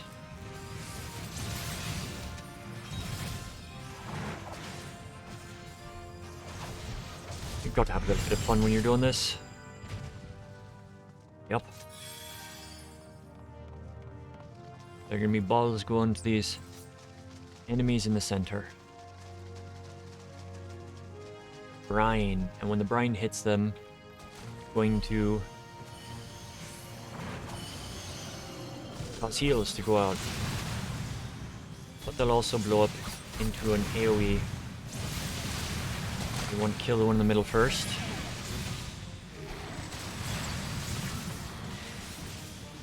I think now that the tank has got the AoEs, it's a little bit easier to, you know, take them down.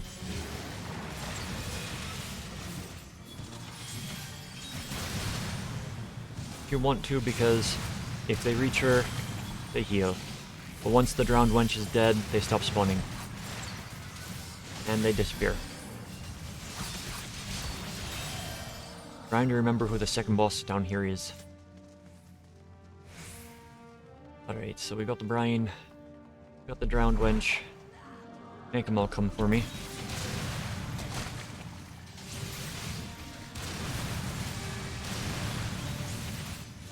Let's focus down the drowned wench, please.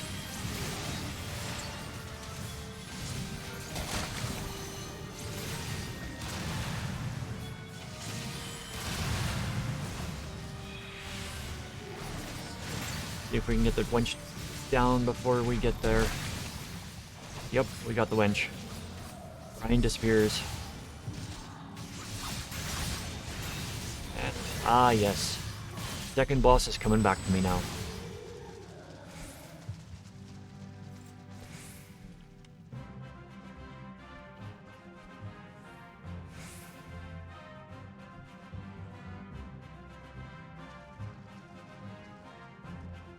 The second boss is a pirate captain type who has ads that come with him.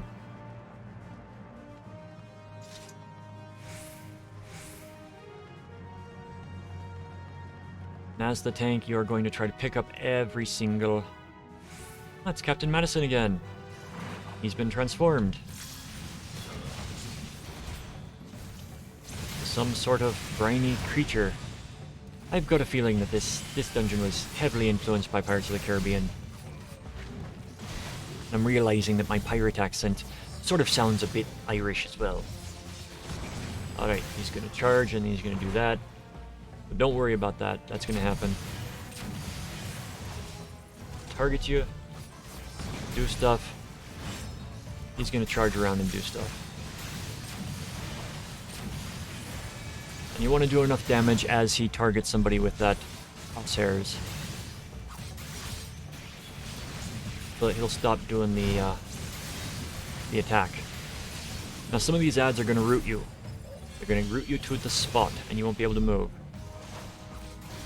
So you want to kill the ads as soon as they're up.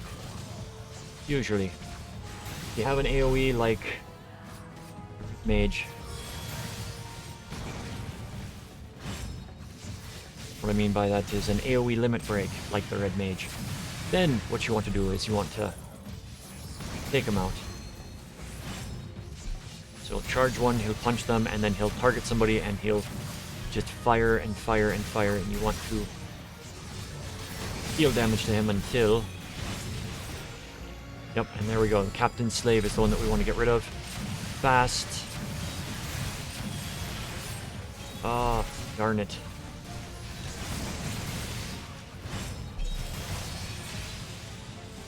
Boss becomes untargetable at times. Well, untauntable.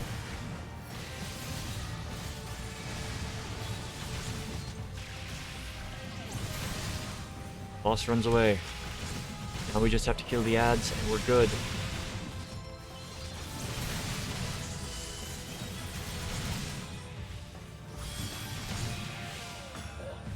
Alright, we're good. Ah, he rezzed the red mage, that's good.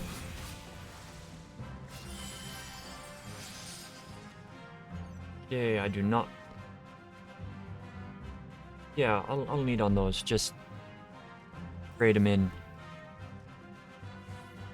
If I need them. I think I can trade those for gear that I can actually use. Alright, we're on the last stretch. We've got to kill everything that we find. Well, not everything that we find. And skip some of the mobs coming up. Actually makes the thing a lot easier.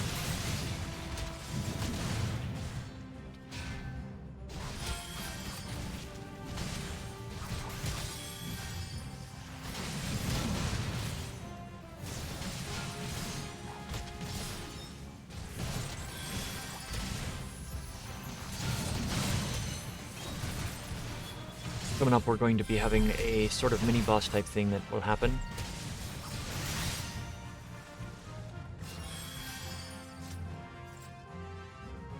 We have done all of Sestasha again. So, we can grab this group. And we can grab this group. But we don't want to grab the next group.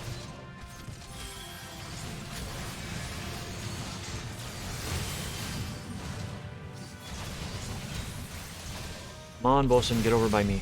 There we go.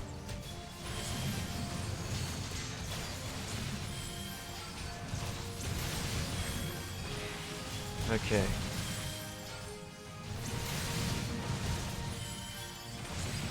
Yeah, I'll pop on my cooldowns. I'm popping. Okay.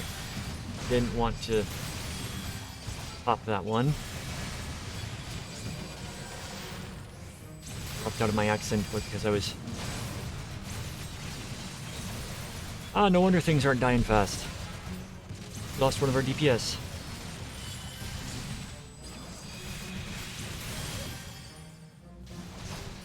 Some of the ads, they will target and do an attack on them.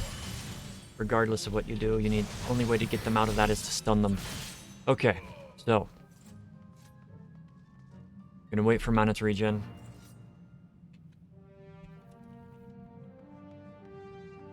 We are going to pull the last group. He's going to get that guy to come out. We're waiting for mana to regen.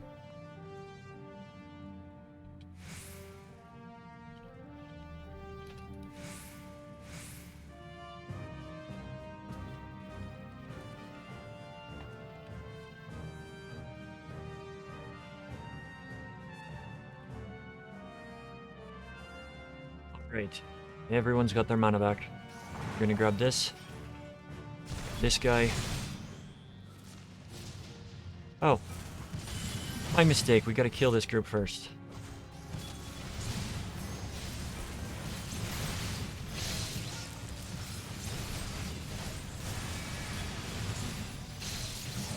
Last boss. Yup, it's that. So we're going to skip the animation because it's going to be a story animation.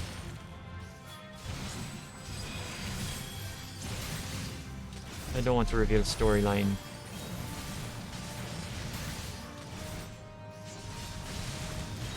But we're almost done.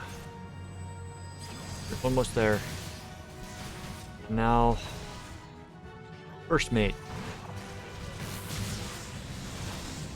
And he summons ads.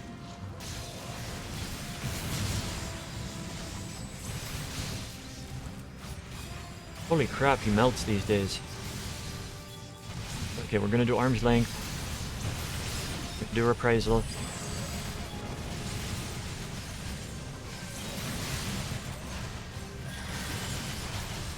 I had a means of healing.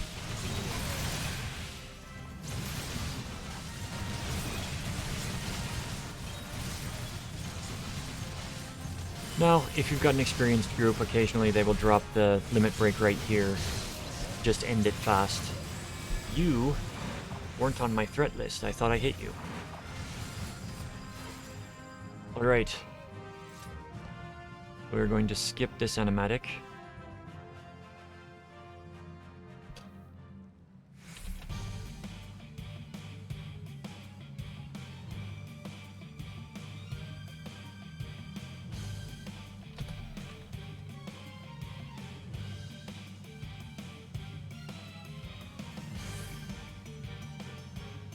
Got some people viewing the cutscene.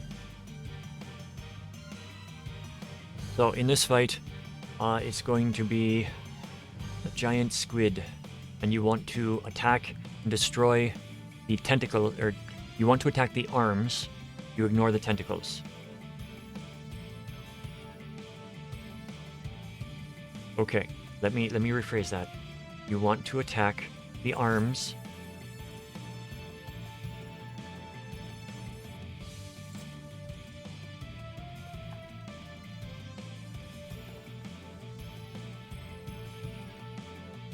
You want to kill the arms, not the tentacles. The tentacles are the ones that will have the suckers on them. The arms will be the ones that end in the points.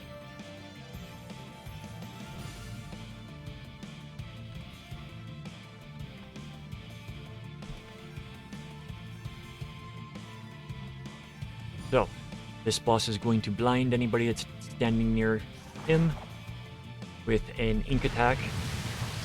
Yes, tentacles you avoid. You want to kill the arms.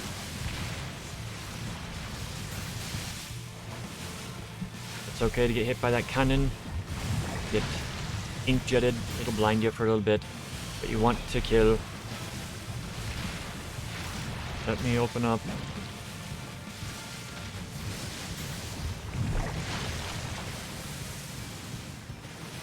Want to move out of that. Now the reason that you want to kill the arms instead of the tentacles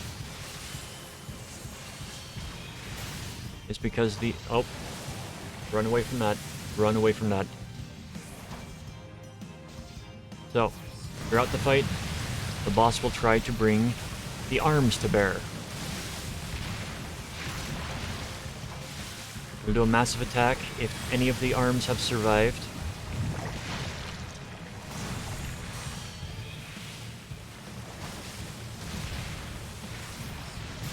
Then a massive attack goes out. It's usually best to tank the boss to the left or to the right. Let's target that to attack.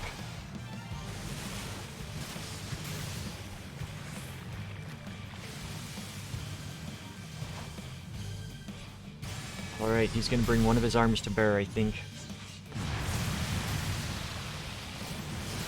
So, halfway through the fight, the arms are gonna come out, and they're just gonna go ham wild. And just start attacking everything, sort of like a tantrum.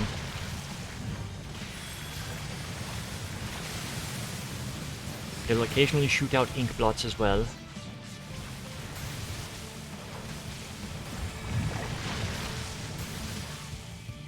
Now the reason that you want to go after the arms and not the tentacles in this fight is because the tentacles, they will stun you and grab you and throw you around. But if you're spending your time killing the tentacles, then you are going to be spending more time not attacking the boss. So if you killed just the arms,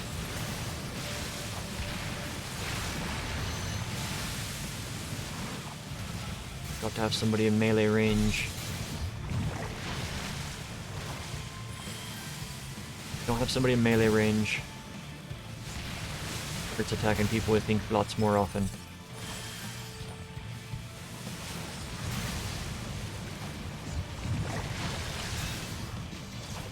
So, we killed one tentacle. Alright, this should be the first time he tries to bring his arms to bear.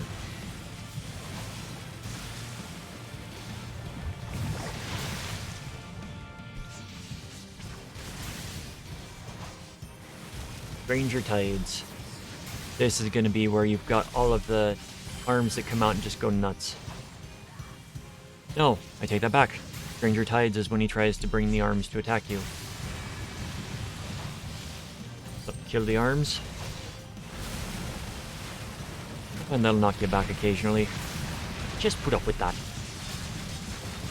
And kill the arms.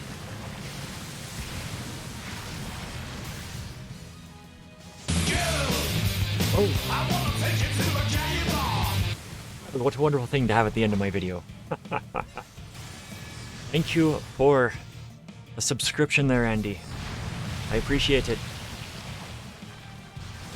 I'm talking like a pirate because we're in a pirate dungeon. Trying to talk like a pirate. Half going into being Irish, half staying pirate. You know how it can be. This is one of the longest final boss fights.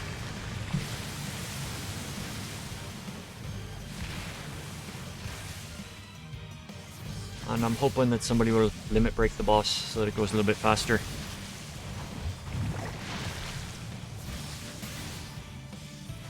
A Pirish accent, yes. That is actually a very, very good. And I hope that is not any type of slur of any type. And just because he's standing near me, I'll toss out a cover.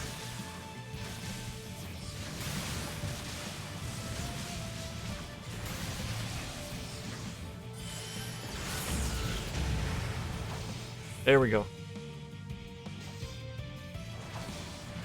Red Mage did the limit break. I like that pun. That was a good pun. And at this point, we just focus on beating the boss down because he's so close to death. This fight is usually a lot longer than many of the other boss fights just because you've got so many ads that you do have to kill, otherwise you can have a wipe.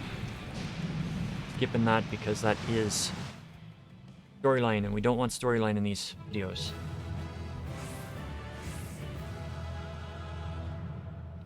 Wonderful work by everybody.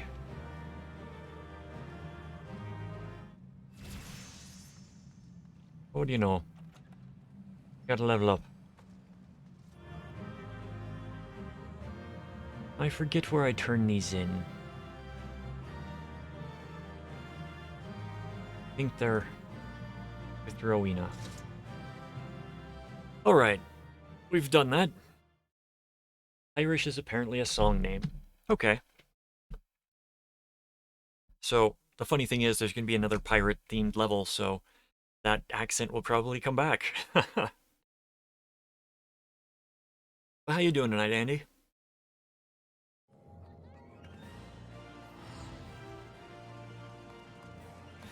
Thank you for the 5-month sub. Really glad to have you part of this community for 5 months.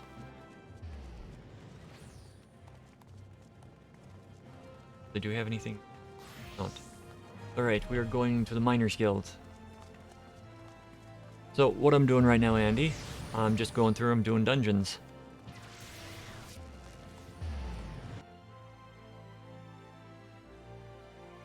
Wow. But, like, are they legit, or are they, like, the costume pieces? Regardless, 15 bucks for katanas is... That is really good, even if they are costume pieces. Because costume pieces will usually run about 75 to 100. Probably more. It's been a long time since I've priced swords.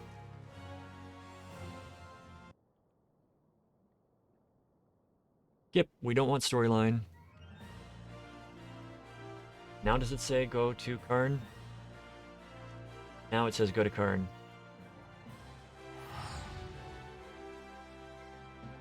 Tonight is mostly just unlocking dungeons and running dungeons. Because after you hit 50, so many unlock. Well, after you hit 50 and complete the 2.0 storyline, you get like a dozen dungeons that unlock.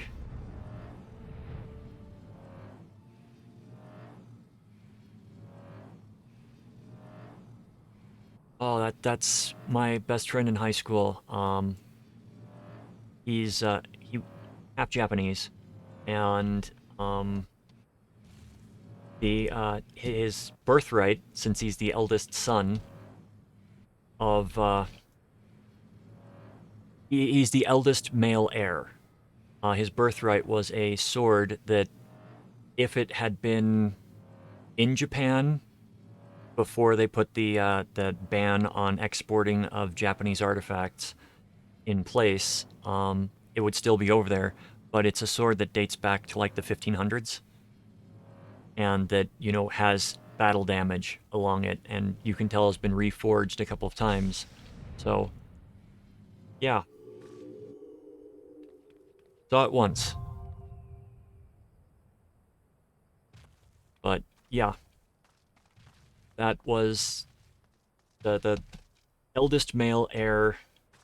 I think his mother only had sisters, and she was the eldest of the sisters, and yeah. So he kept that thing hidden in his room somewhere. Just like, okay, come back in a second. So he closes the door, goes in his room, and just says, okay, you can come in now. Go in, and he's got the sword there, and it's just like, damn.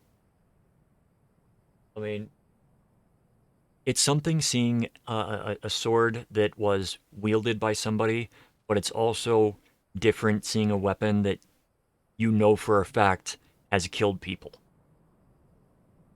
It's just like, there's something sobering about that.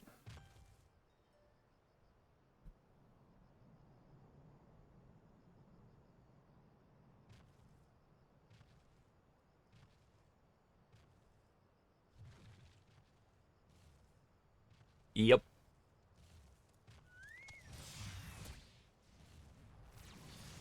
Alright. We're gonna be going into... We got 4 dungeons to choose from this time. Let's let the duty finder do it. Actually, no. So, Andy, you can see the names of the 4 dungeons that are checkmarked. Pick one, and we will run it.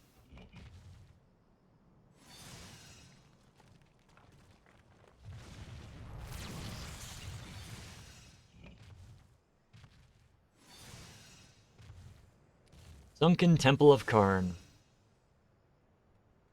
Alright.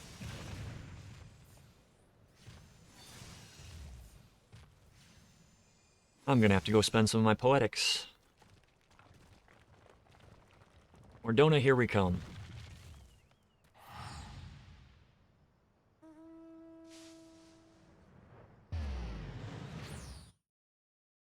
Now, if there is any storyline that comes up, I skip it, because this is meant for teaching, not for playing the storyline. I think I've only watched one part of the storyline that wasn't a requirement on these streams. It's just because I love that scene. So I will skip most cutscenes aside from non-story-based dungeon openers. Okay. Servant of Splendors. Poetics. Oh, is that actually... That is just below... I can get accessories, which is what I need. Alright, we want the tanking stuff. Aiming, slaying, fending. Not the earrings, because that's going to be lower. Want the choker offending? Yes. Bracelet offending? Yes. Ring offending. And what that's going to do... Look down at our happy little hit points. We got 10,306. Equip those. That puts us at considerably higher. 11,555. Update gear. Actually, wrong person. Special arms. We're gonna need Tapnarian Mist. Quenching oil.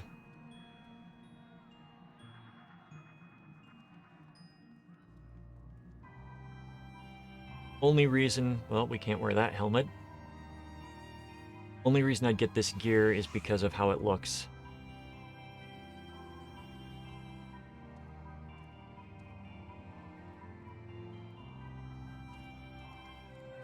But I don't really need that at the moment. So, not primal gear. Is the Masterworks? No.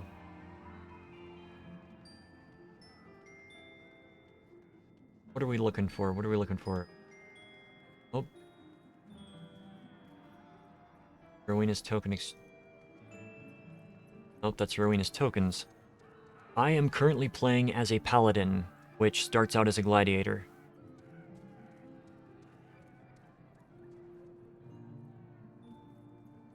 Oh, I know where I trade those two. I got an item in that dungeon that I want to go trade. I forgot where to trade it at. I think artifact equipment. Sorry, but my hands are full. I don't have access to you yet, do I? Yes, I do. Okay, so that is what that is for. Those are for replacing the Valor items that I have. Yeah. I'm playing as Gladiator because Gladiator is the most survivable out of all the tanks. Like, soloable, I can do a lot more as a Gladiator / Paladin. Basically Paladin. You only spend 30 levels as Gladiator. Technically you spend 80 levels as Gladiator, but you never take off the thing that turns you back into a Gladiator. Oh! What server did you join?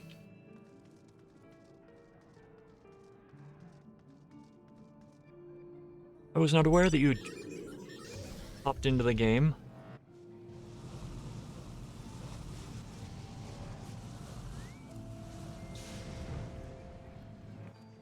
Not East being green, what is that? Yes. Got another dungeon to unlock.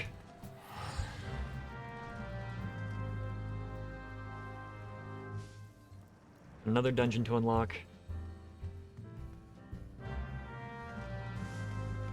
Do you have anything but those two quests? Well, let's do the ultimate ballad, which is going to unlock another Ultima's Bane.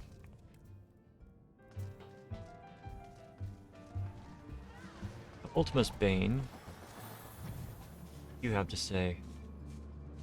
Oh.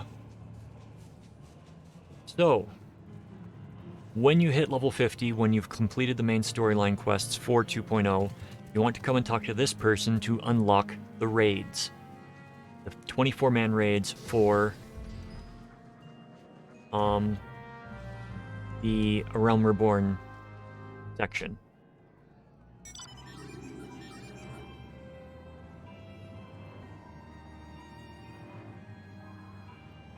Ah, fair. When 6.0 comes out, you won't need to make a new character on a different world because you're going to be able to do cross data center visits, which is going to be so nice. Balmung actually used to be part of the Ether data center.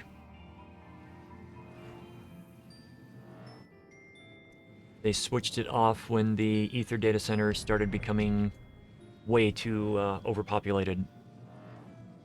Yeah. And then we can do stuff with main characters then. So this character is probably going to be 80 before the end of... Probably before the end of August.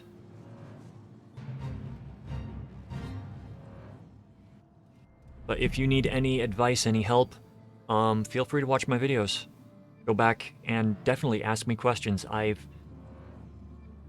For the majority of stuff, I can usually answer better than the wiki articles or the how-tos because going through them again, because I'm going and checking a few of the sites again to like double check information, like get the info on what happens in the dungeons or where certain quests take place, and stuff has changed because they update stuff without actually like listing it in the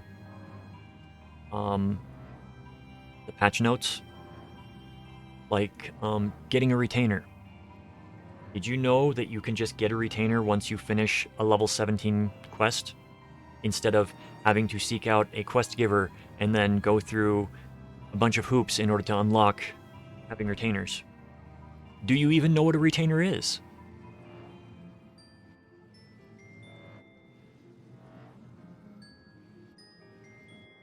I don't doubt that. I don't doubt that.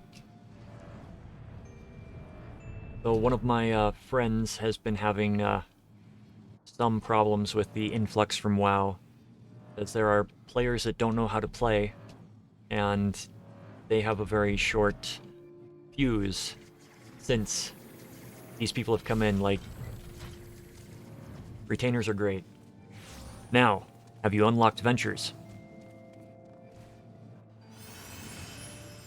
I will tell you about ventures after this dungeon. The Sunken Temple of Karn. Hard.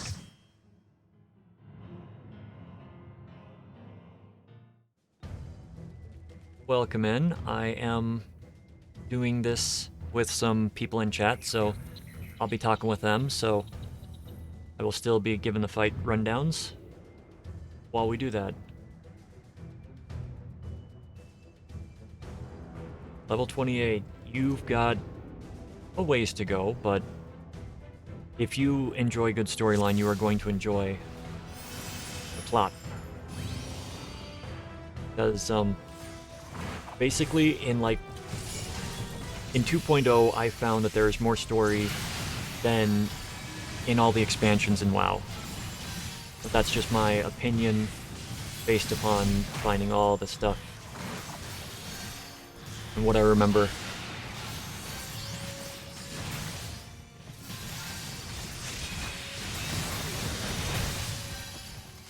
And what I mean by plot is like actual lore that like draws you into the game instead of, oh, you just want to hit max level and then enter the feeder bar procession of do the dungeon, get the gear, do the dungeon, get the gear. I mean, that aspect is still here, but there's so much more to do than that. Alright, so you want to kill this Cracked Karn Facer. Cracked Karn Facer is going to drop an orb. The orb is going to be used to activate certain mechanics within the dungeon.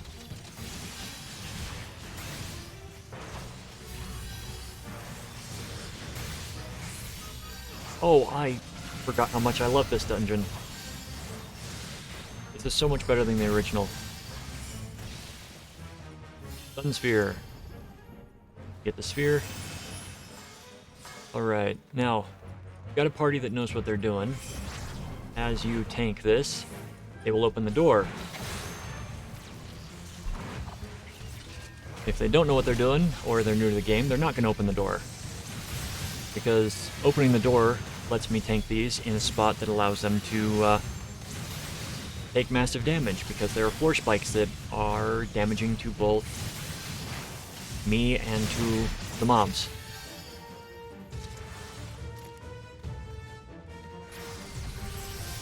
Sometimes not even 2 weeks for the new content.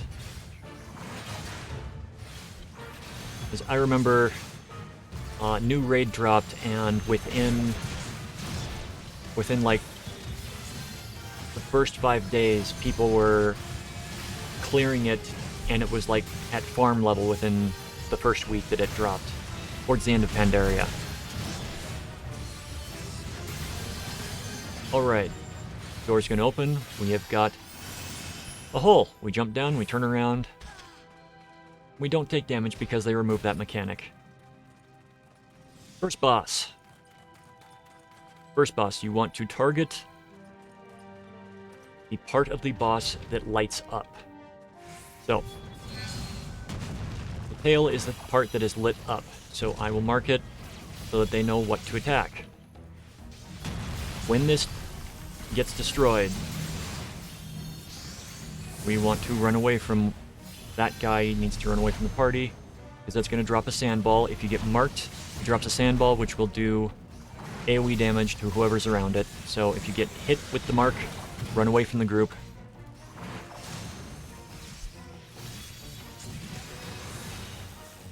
We'll be with you in a moment, chat. Okay, the head this time. So we want to mark the head. People think that it's the arm. Oh, if this happens, if you get caught in that, run out. If you need to, hop your sprint, because you will get pulled under and you will die. Alright, so everybody's there. We're going to come here. Stack. AoE to get the mob's attention. Now this time, pop up. Something's going to glow. Into the arm. Go target the arm. Destroy the arm. After this one gets destroyed, I believe he stays standing, and nope. We do one more round of crawlers. Don't stand in the swirling vortexes of sand, because you'll die like our machinist did. Now, he has no body parts left, so we just burn him down. Exactly, do not stand in the bad.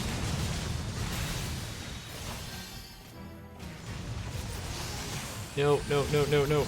Hopping sprint, run. It is better to,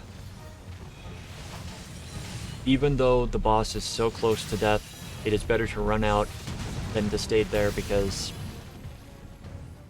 you don't want to die.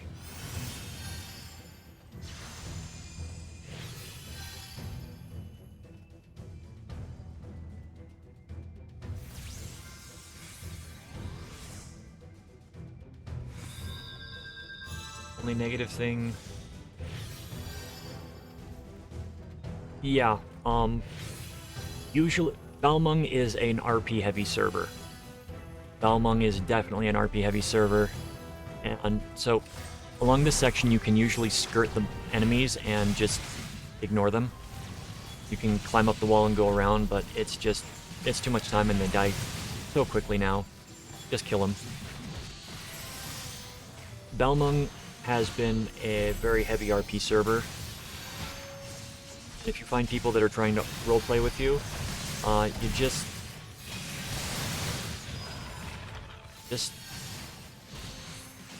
most of them will respond well if you say, I'm not into roleplay. I was petrified there. Alright, so with this guy, you want to kill the hand first. I am going to aggro him. The reason you want to kill the hand is it grabs somebody and stun them.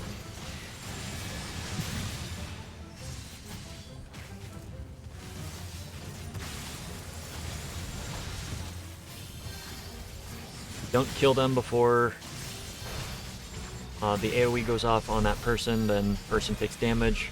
Used to be a killer. But yeah, if you run across role players and you're not interested, just let them know usually. And if they don't get the hint that by like flat out saying I'm not into RP or whatever you say to them, politely of course. GMs do enforce the rules here. Unlike World of Warcraft, where just do what you want. They will only enforce like the gravest of violations over there because yeah, they don't enforce the rules on their employees, so why would they enforce the rules on their users? Okay, another facer. This one is going to drop another orb.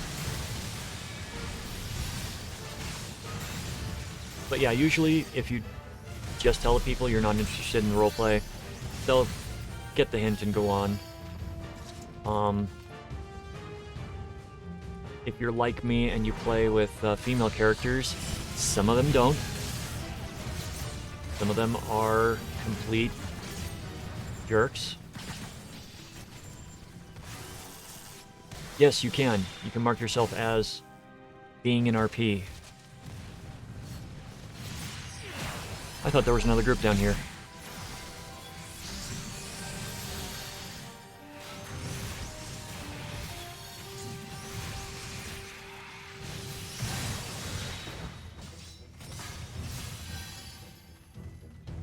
Alright, so we've got a locked door here.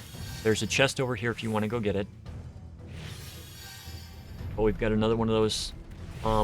Yes, the RPers that I've run across are sometimes like this guy. They've got hands that will do things without your consent. I actually had to block and report somebody that was trying that.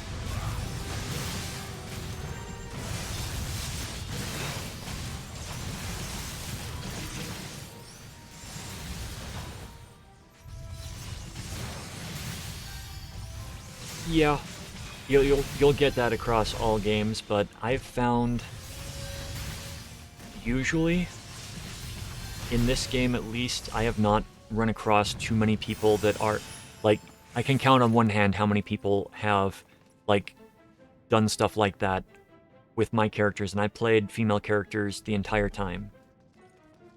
Second boss. This boss will have protectors.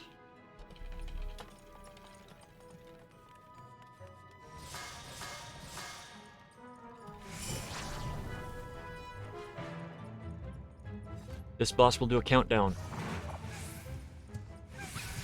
And the count can still kill because it is... If you're familiar with the Cactuar. The Cactuar will still deal damage, 1,000 needles. It's like that skill. Oh crap. We got 2 in a row. We're gonna go like that. We're gonna do reprisal. Okay, they died relatively fast. So, if she gets her count up to the entire cast, then it's 100,000 damage to the entire party. The one that we want to kill is the Guardian, because he puts a damage shield on her so that she can't be damaged, and you deal damage to her to prevent the casting of the 100,000 needles. But usually she doesn't die as fast. Well, I suppose she does now. The ads come out slower, or at least they used to. Hero's Bracelet Offending. I don't need it. Upgrade it. Pass on the Antique Helm. Now, along here you will find the third orb. So you want to get the third orb from, I think, one of the mummies, or there might be a facer.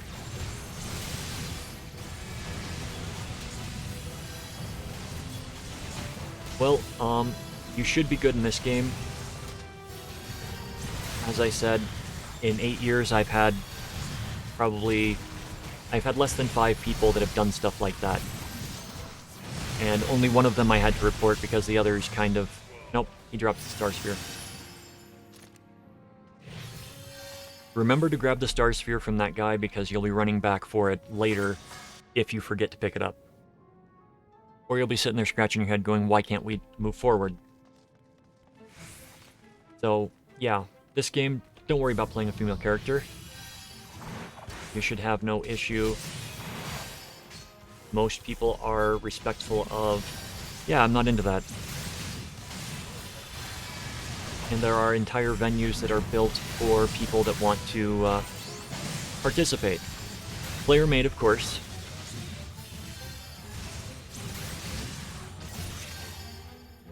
The game is rated, I don't know what it's rated. I think it's mature.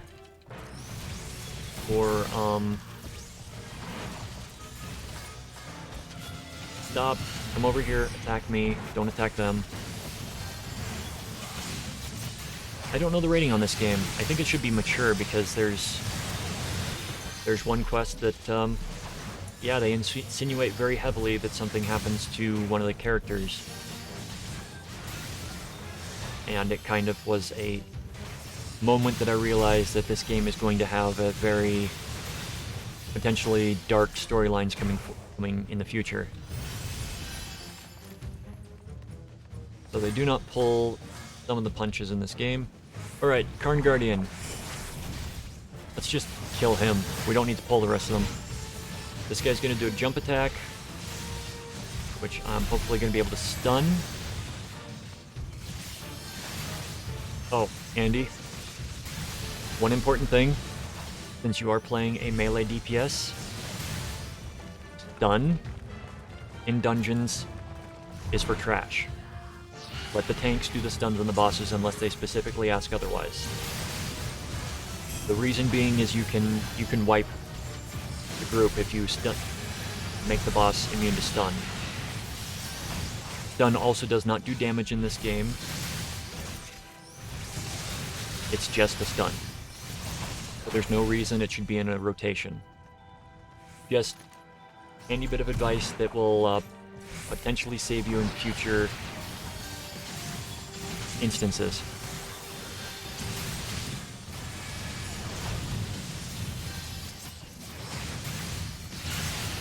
Yeah, there's there's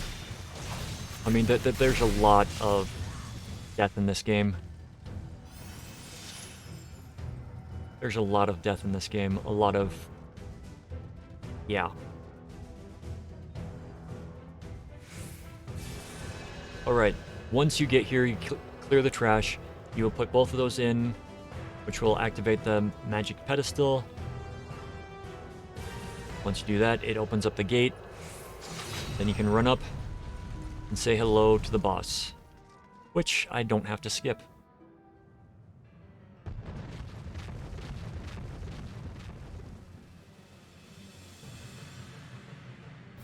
This boss is a lot easier than he used to be. What you want to avoid in this is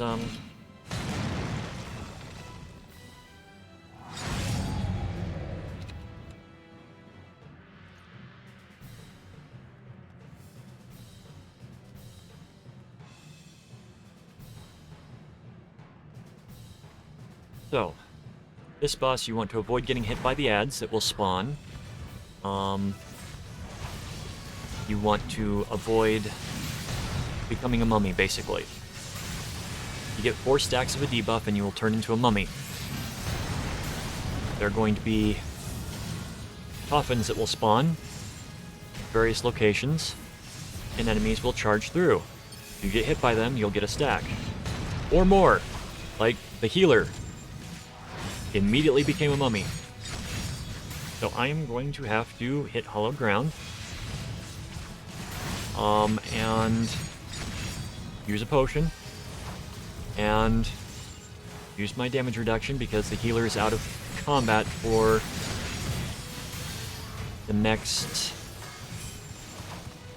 probably 20 seconds. Okay, healer's back.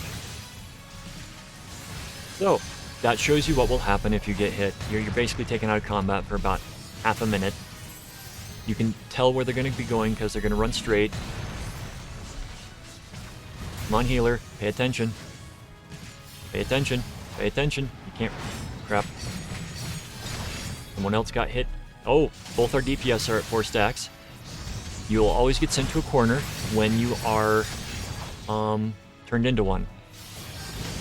You don't want to be standing there. There you go. Now, occasionally, the boss is going to go after one person and apply a stack, regardless of what's going on.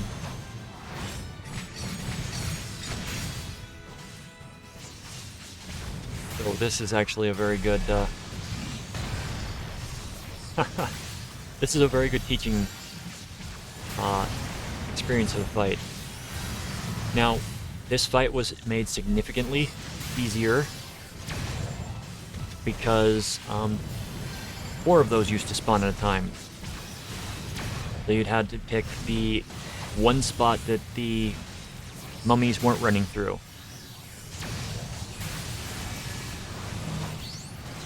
Oh. We gotta move.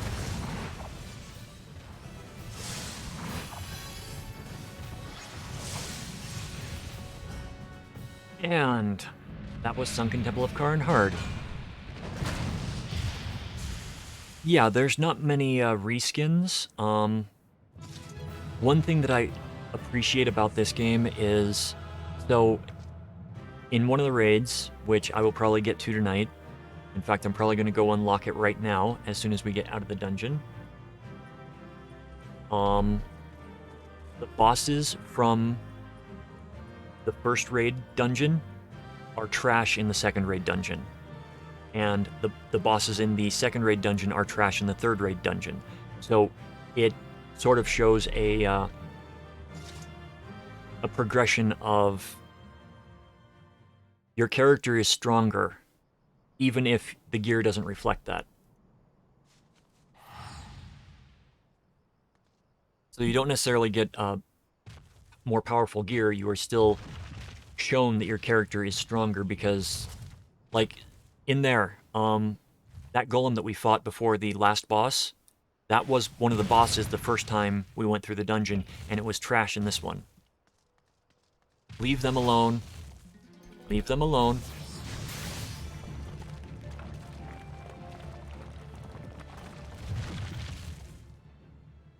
Yeah, that's exactly what happens in this game. Occasionally you will see, well,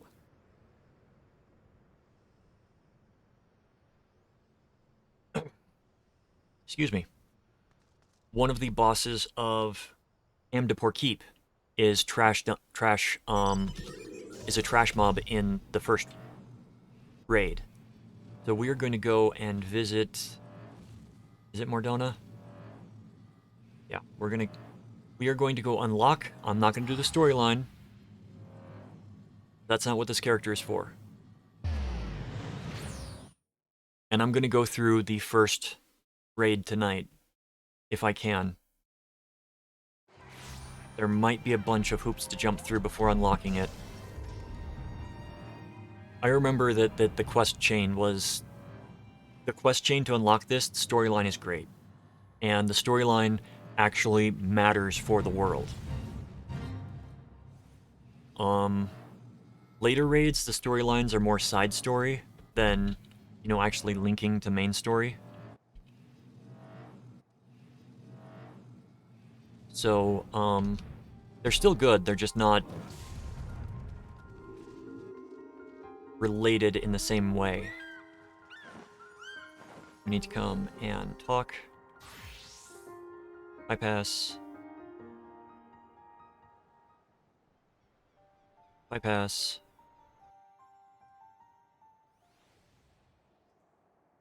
I think that this might have been like you have to run a few dungeons in order to unlock it. Could be wrong.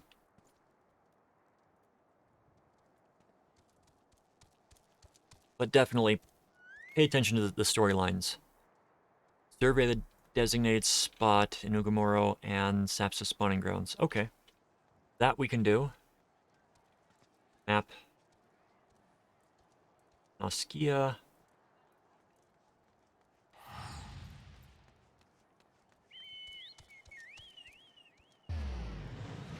It gives you a feeling of being more powerful, even if you are not at that point of being, like, supremely powerful, which is another way of showing, character progression, character development. And if you like the anime type of stuff, there is one quest that you will want to pick up as soon as you hit 50. And it becomes available. It's going to be found in Ul'dah, and it is the only one that is listed with gentleman in the title.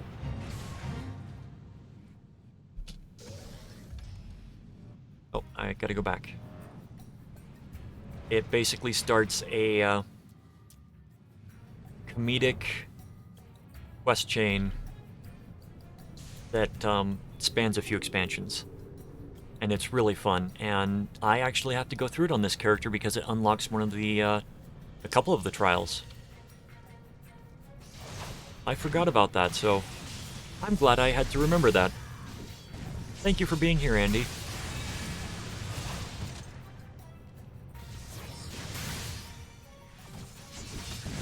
And I have to ask, is the volume level okay?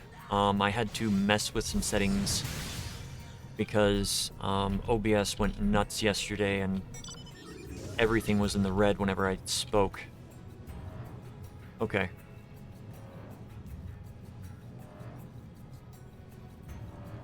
I had to screw around with settings because the gateway was opening way too low, and it was catching everything. Like I would just like touch a key on the keyboard and it would go to red.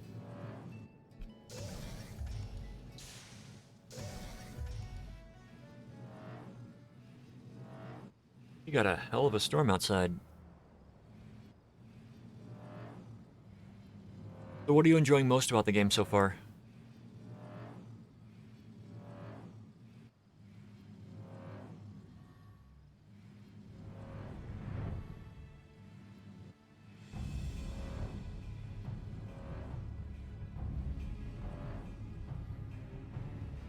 They are pretty cool. I mean, I don't recall seeing anything that majestic in WoW or EverQuest. And then you get the fog that rolls in that just... Okay, it says clear skies. Why am I... Why do I have the fog? Okay, I don't know why that's happening. It just might be the area that I'm in. Things just get hazy.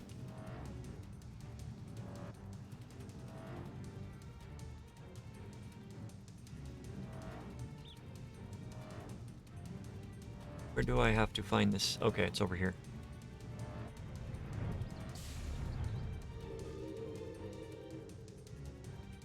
But yeah, just, what, 3 more months and we can play together?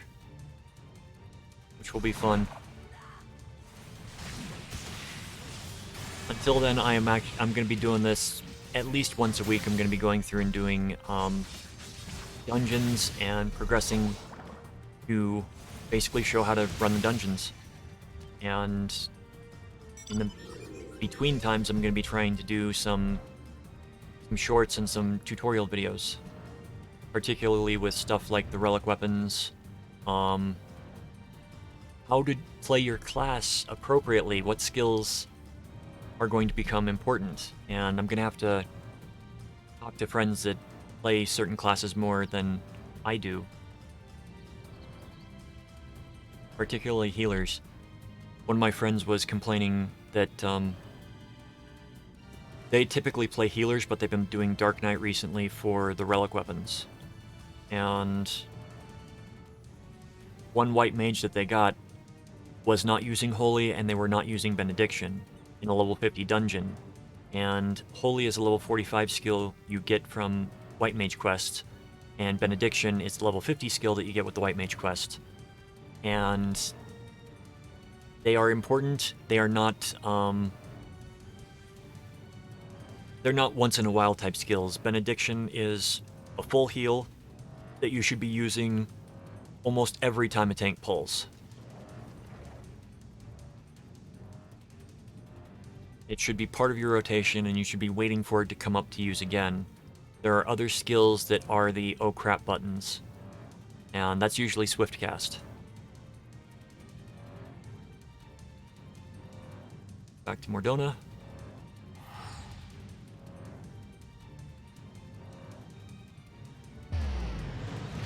Well, Reaper... Yeah, Reaper is going to be a DPS class. Oh, I was thinking, is that going to be a tank class? No. Reaper is definitely going to be a DPS class. Because Sage is going to be healer, and it's going to balance out... Going to balance out, so we've got 4 tanks and then 4 healers, and then I've got a feeling that Reaper is probably going to be a ranged DPS that's physical. Just so that you've got 4 of each. That's just my... Sage is going to be the new healer, and Reaper will be...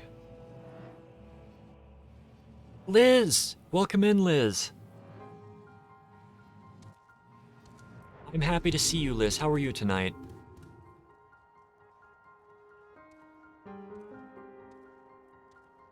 Yeah, funny me being on my own channel.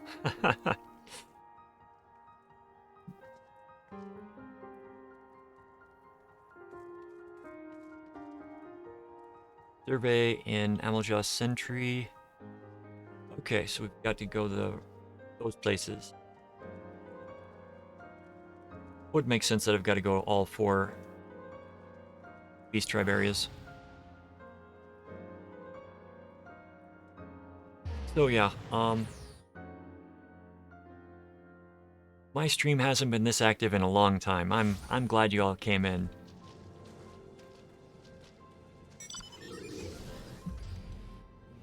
Until Alamiga, we can't fly out of... Okay. Gotta fly out that way.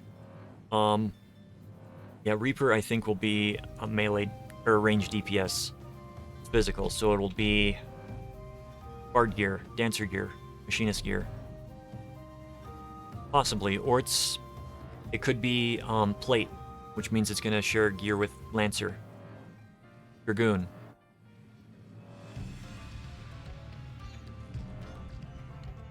I still think Dragoon has got one of the best sets of armor in the game. Just because it's like, it's been iconic since Final Fantasy IV. Hello, Flame Eater. Goodbye, Flame Eater.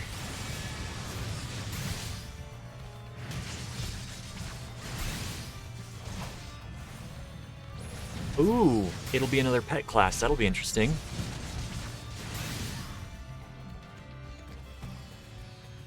If that's true, I know that, the funny thing is, Yoshi P, the guy that is in charge of this, has stated on multiple instances he hates pet classes.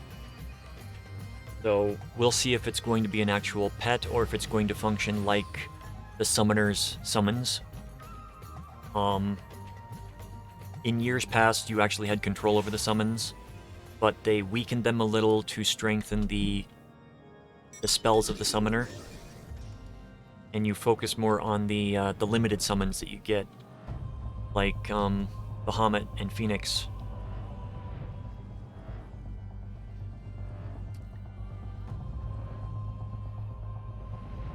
It only stick around for like 20 seconds, and you get different abilities when you summon them, I think. To be fair, I haven't played Summoner since Heaven's Word, because it shares a leveling class with Scholar, and I played the crap out of Scholar. But Scholar also got nerfed. The fairies aren't as strong anymore. So, yeah. They're not bad, it's just you have to adjust your playstyle to the new... Yeah. And what's nice is, in this game, if they nerf something, it's not going to be because something was too overpowered in PvP. Because you know what they do? They just nerf the skill for PvP if it's too overpowered.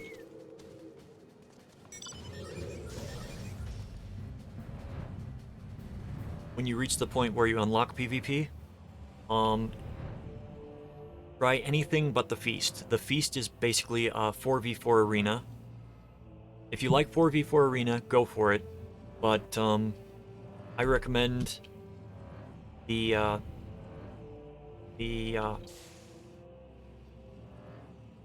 basic PvP maps, which are Flames versus Adders versus Storms.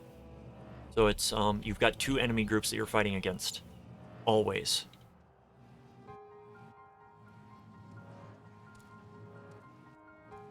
So even if you're winning against one, you might be losing against the other, and part of the strategy in the game is sabotaging the other teams.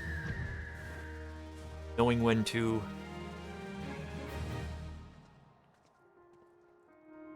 Okay. Got a few quests to go through before...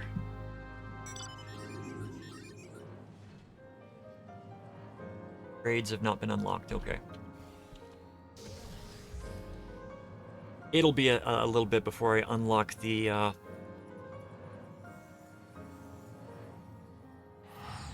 before I unlock the raid, but it'll be worth it when I do.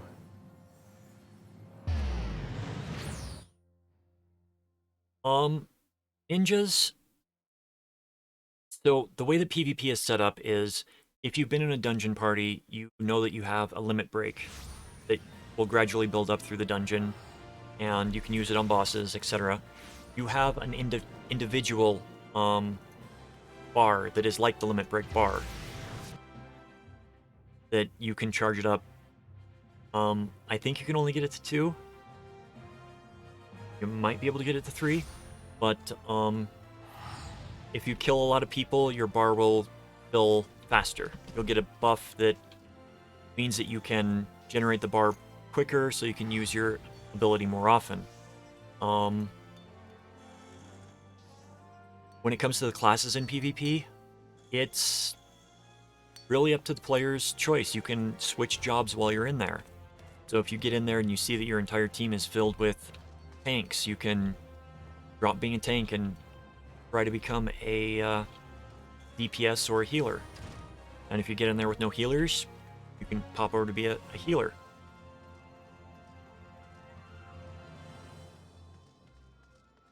It's really quite wonderful. Nope. That's completing that one. Okay. I'm getting myself turned around. So, tanks will have the traditional defensive abilities that they can pop, which, you know, if a black mage does their limit break, which is a massive AoE, a tank can pop theirs to protect their party, which gives you so many different levels of interaction in PvP. You don't just have to...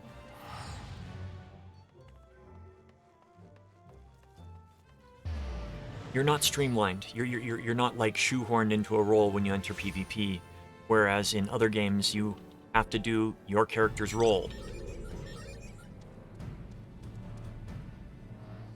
I found that to be a pain in the butt sometimes. Like, even if you entered a PvP match in World of Warcraft as a Shadow Priest, you probably were going to be spending time healing because nobody else wanted to heal.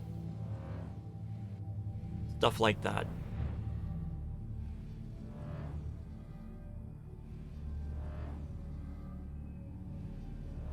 What's up there?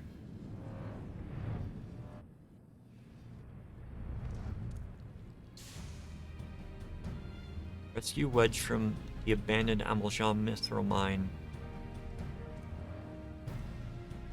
What? No, that's the Emporium. Oh, that's for Ultima's Ballad.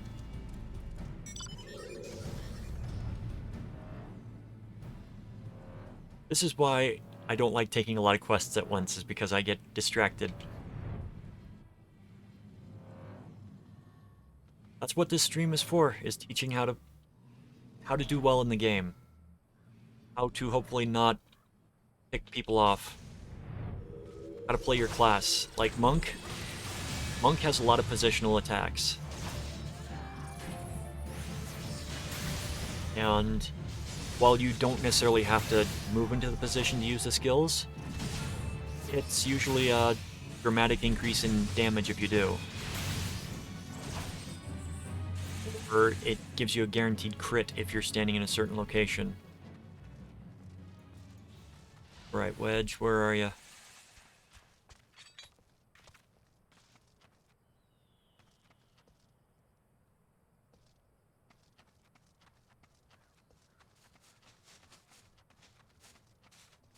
Aside from the Fate Guide, do you guys see anything that is interactable?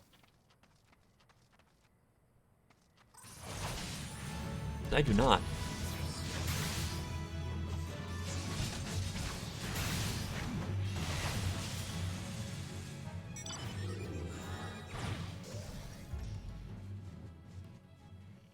How to not noob with flan. Well, I'm not gonna go off on people for being noobs. I'm not that kind of person. If you don't know it, if it's your first time, I'm more than happy to stop and explain the fights. I was new once too.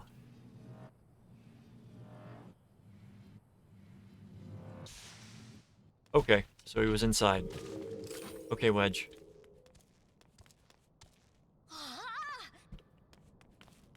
I might have to adopt that now. For the shorts. How to not noob with flan.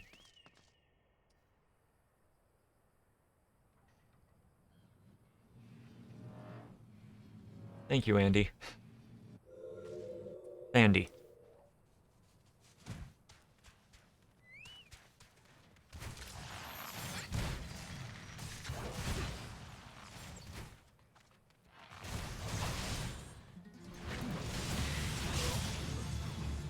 So, you will be progressing in levels as you, after you hit level 50, because before there was a hard cap of level 50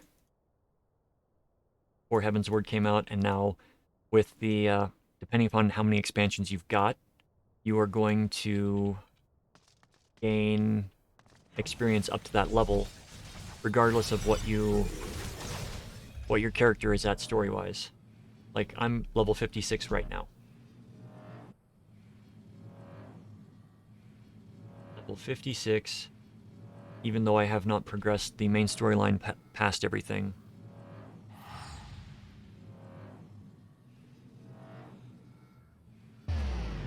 Yeah, I've seen that happen. There were certain players that would, it was sort of a form of griefing that, they got rid of by making the cutscenes in the dungeons unskippable. But there are some people that would join the Praetorium and the Castrum Meridianum. Those two places, you cannot skip the cutscenes. So just sit back and enjoy the story. But they made them unskippable because people would be kicked out of the dungeon before they could finish watching the cutscene because of the timeout. Or you would have people literally voting to kick people that were watching the cutscenes because they wanted to enjoy the storyline.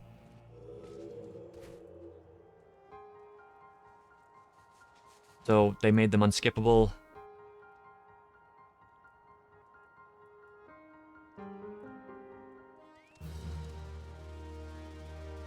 Alright.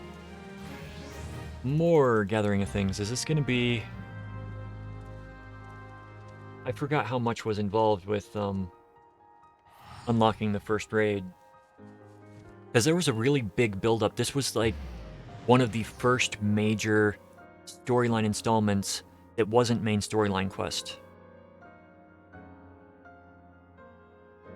Oh, WoW just doesn't care. They have not cared about anything that was beneficial to their users for a long time.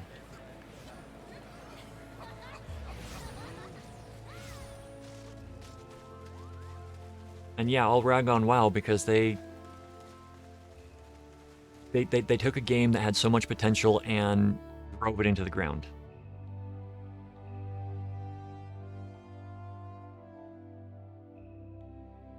This game started out being driven into the ground.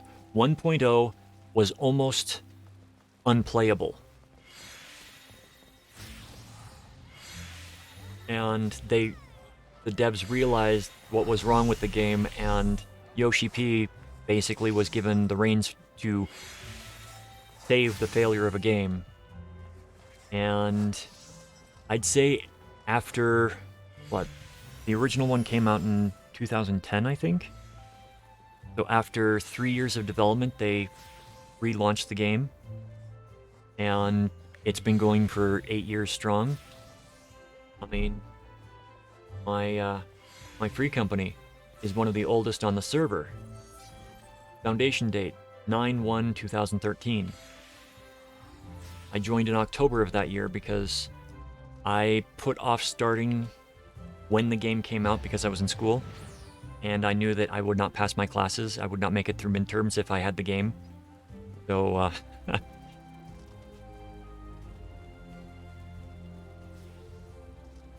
I can honestly say I've never had a more welcoming community in an MMO than right here.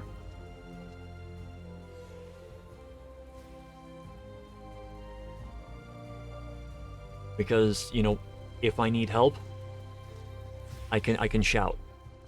I can shout, and like even if it's something very simple, like if I were to do a shout right now and say, I'm looking for the Botanist Guild, where is it? Botanist Guild is over here. Someone will respond with a position point that I can open up on the map and say it's over here.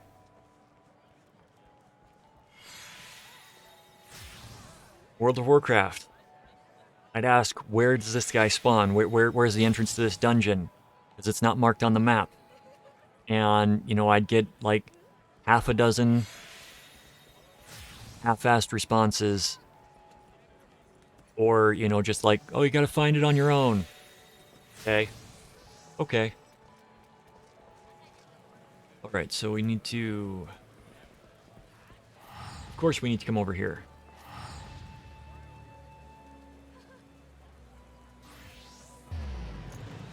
They're now saying just Google it.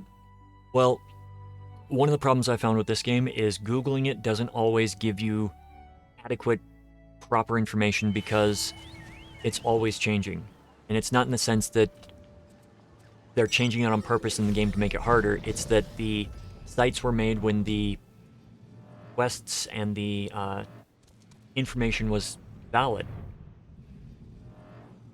And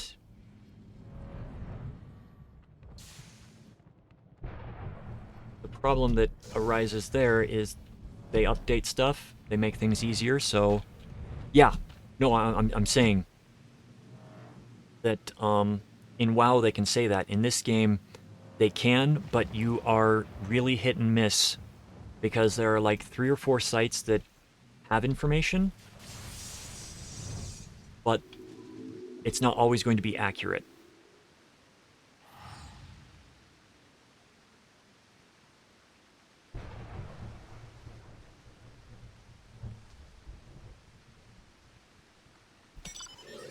Which is a bad thing, but it's also why I'm making these videos, or making these streams and chopping them up into videos.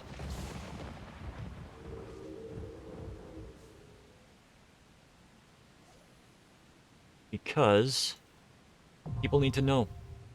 And even if the mechanics change, I'm still talking about the way that the battles were done originally. Because we are going to be having a stat crunch, we're going to be losing 4/5 of our stats. So, yeah, I've got a feeling that the old ways of doing fights is going to come back.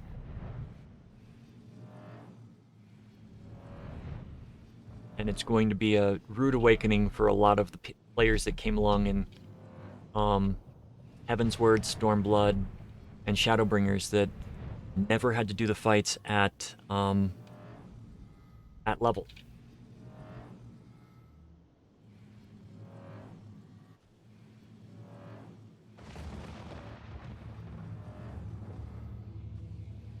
That is a very good point, Mike. I originally played EverQuest, and EverQuest was a game where you had to look everything up because nobody knew anything. Even the people that did know the stuff, they were not going to be any place that you would interact with them.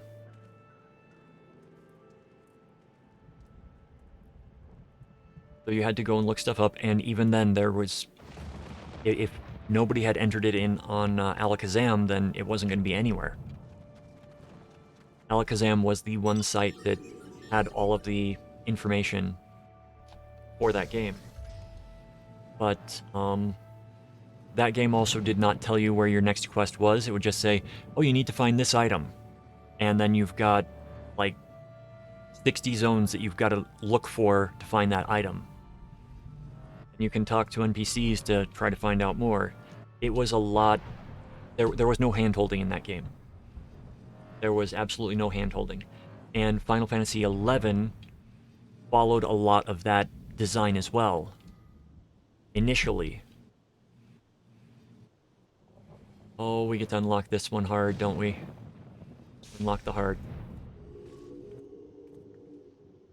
Hello, Maxine. Amdapor Keep Hard. We are almost done with these run around, do stuff quests. But, yeah. Having the quest markers is helpful for players. And I am glad that they're there, because I've experienced both, and it makes a game more inviting. I'm glad that World of Warcraft came along and made that mainstream. They weren't the first game to use it, but they did make it mainstream, and it's one of the few things that I am appreciative of that game for. WoW also was the reason that this game got developed, so Square Enix decided they wanted to make another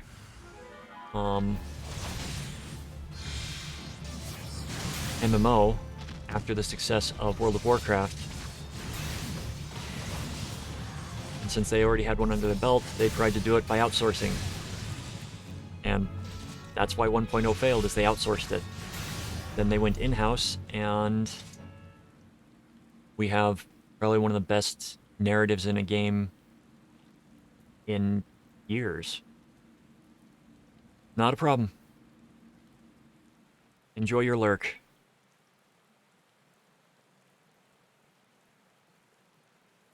But we are getting close to...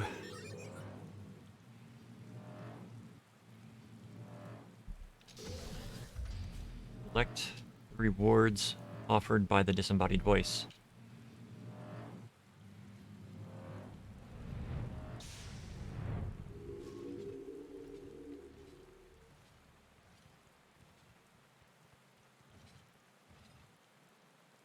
I remember there being quest markers when I played, but I joined about a month before Burning Crusade dropped, so it's possible that they weren't initially part of the game, but added later.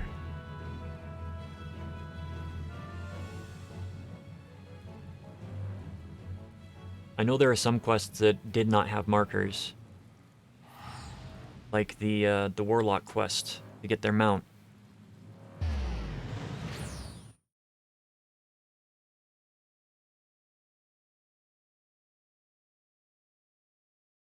So we shouldn't thank WoW, we should thank the modders that actually set stuff up. It makes sense.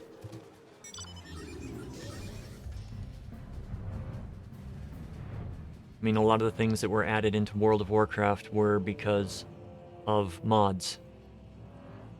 So that people didn't have to make the mods anymore, but, you know, they would implement them poorly, so people made more mods. It's like they tried to instigate something that did not need deadly boss mods, and it was implemented so poorly that, you know, deadly boss mods was still the most... No, I want to... I'll take the elixir. Yeah, deadly boss mods was still very active back at the end of Mists, because the in-game responses were not appropriate for what you needed. But I think also that deadly boss mods made me a lazy raider because I would just wait for the response from the mod instead of actually paying attention to the fight. Whereas this game, I pay attention to the fights. And you do not need any mods for this game. You can install some. One of the most popular is a parsing. There we go. There we go. The raid has been unlocked.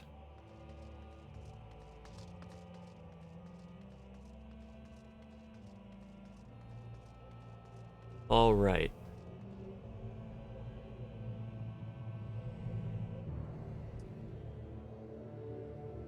I agree. If you're referring to World of Warcraft, I wholeheartedly agree there. Their system was not... Oh. I can't fly here. Okay.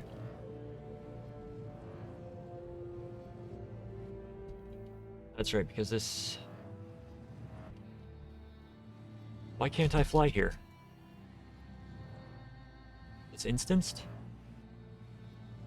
Alright, so we're going to clear our selection. We're going to come over here to Raids. We're going to click on Labyrinth of the Ancients. And I am going to enter this momentarily. I'm going to finish talking because I'm going to focus on mechanics when we get into the dungeon. But yeah, mods for this game aren't really needed. Most of the mods that my friends use are for aesthetics. It's for like allowing them to take better pictures of their characters or modifying costumes. It will display a different model or a neater model for certain things. But usually it's just like for glamour stuff.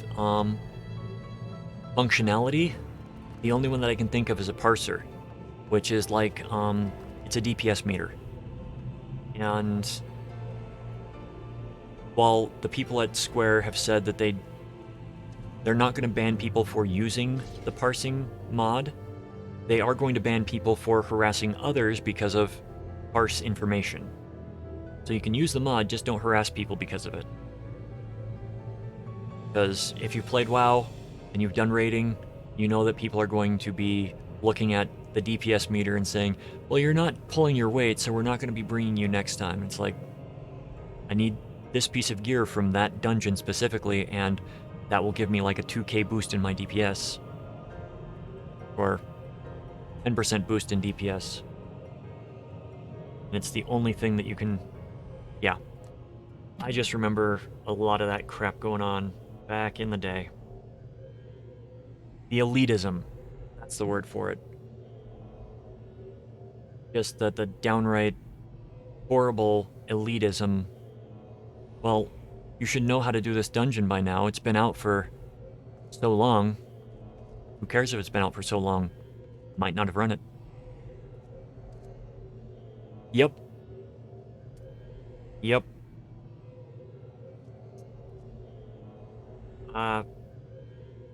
Were you here when I talked about, the last raiding guild that I was a part of?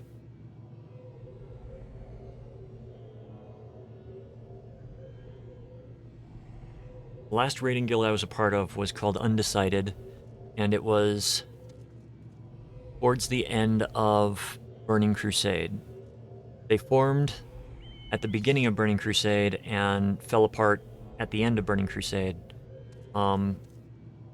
The Lady Vash's temple had just, whatever her raid is called, I forget, had just unlocked, and it was the new current content. And we had been doing some runs in there, and there's one boss where it was like 4 things that you have to fight. You've got the boss, and then you've got 3 ads that you've got to take care of. And you had to do them in a certain order in order to prevent, like, a wipe. But, yeah, something dropped off that boss. And we had a couple of pugs running with us because we didn't have the numbers that night. One of them was a friend of the first officer, I guess you would call him. And he was given loot over the guild people from that fight. And it's like you had people that were bidding on the item, and it was given to this pug.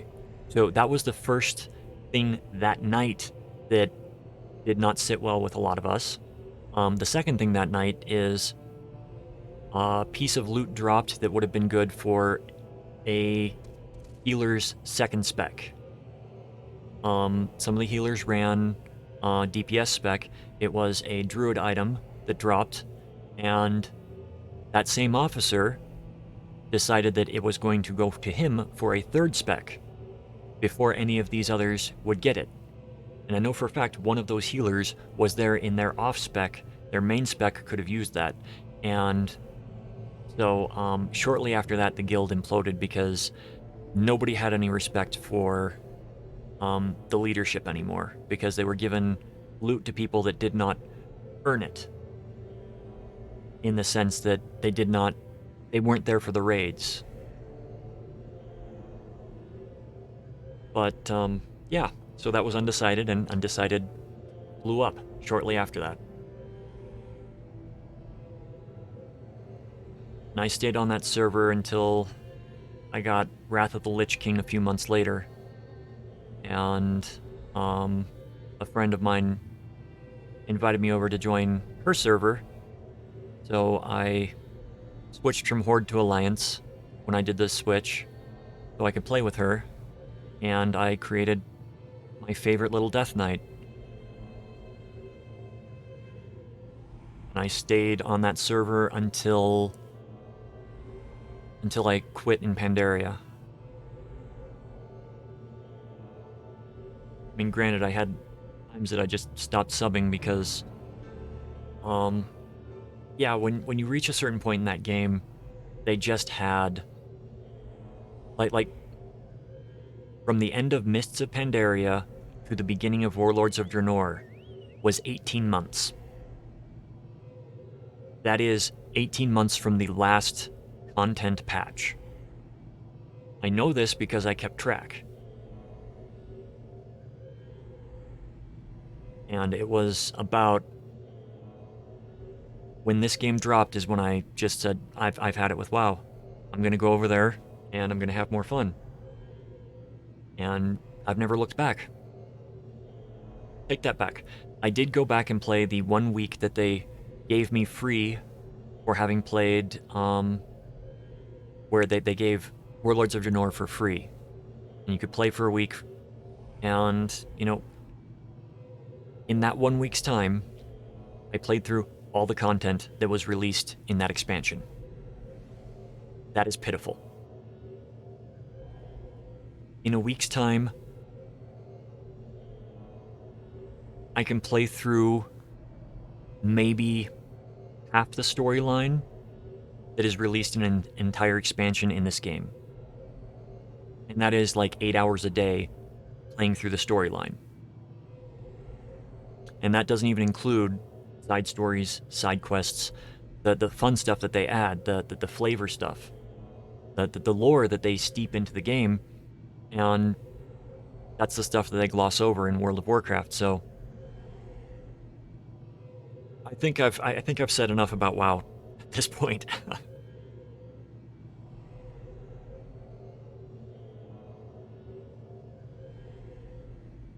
So let us queue for Labyrinth of the Ancients. But first,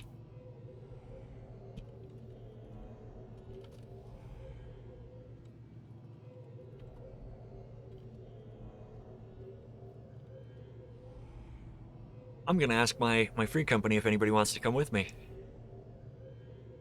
Free company, for anybody that's unfamiliar, is what the guilds are called in this game.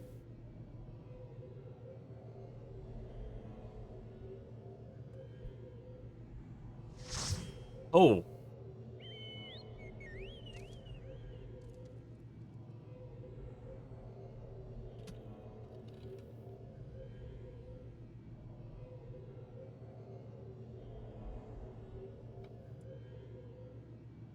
so it looks like I'm gonna be going in with some friends.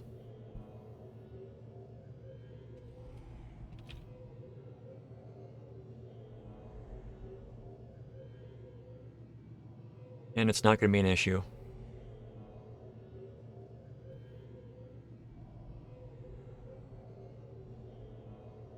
But, so when I said that the guild that I'm in on here, the free company I'm in, has been around since the beginning. It's been relatively small. We haven't really been raiding. It's just been a bunch of friends. And we didn't become friends until after we joined and started playing together.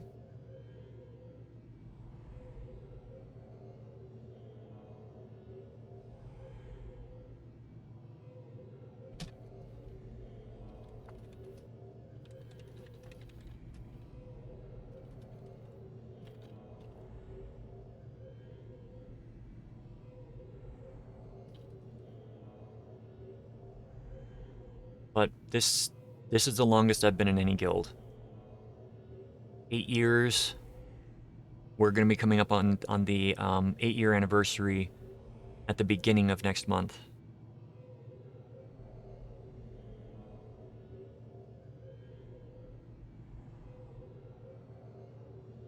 So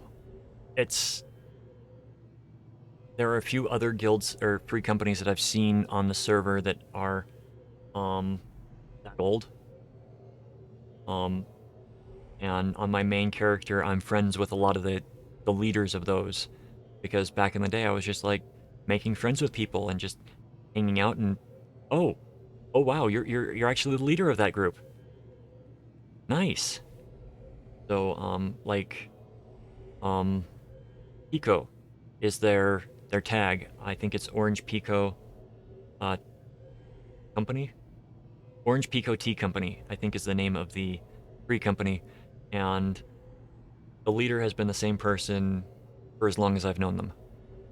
So, really good people. I mean, if anybody doesn't enjoy their time in my free company with the people that we've got here, I always send them to Pico, because that has been the most welcoming group I've come across aside from my friends here.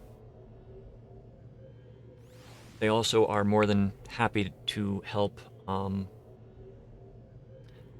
Zoe, welcome in.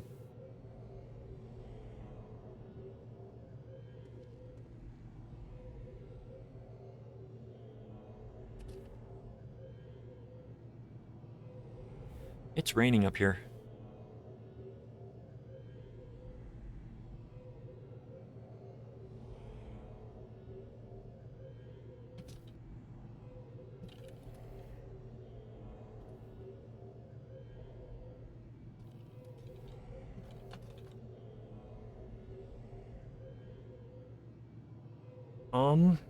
That's...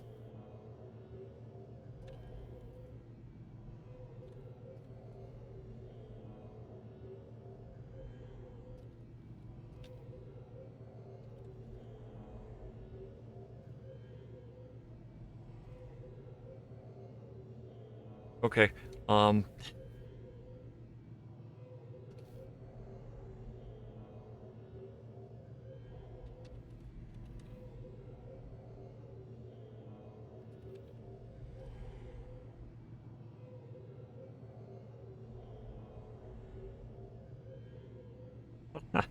well, if Andy were here, he'd be able to tell you, Zoe.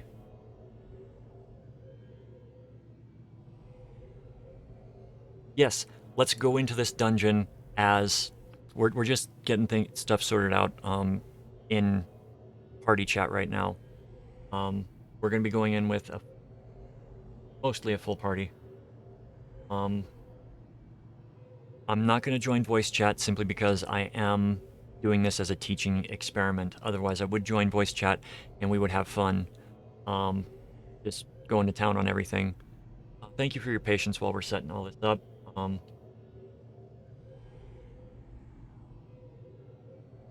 If you heard that, excuse me.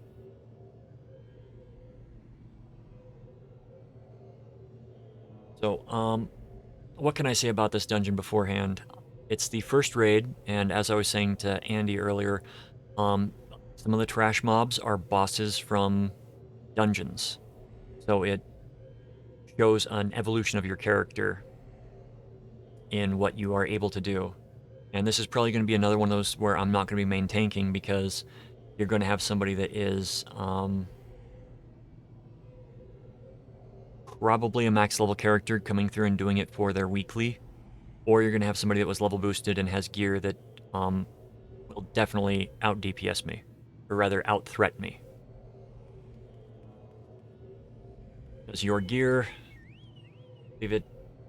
What attribute is it? Is nasty determination? Oh, did they get rid of that? No, tenacity. Tenacity also affects threat, from what I've found. So you've got a higher level of tenacity as a tank, you're going to be pulling more threat. And it's just easier, I think, on the back end to tie the two together.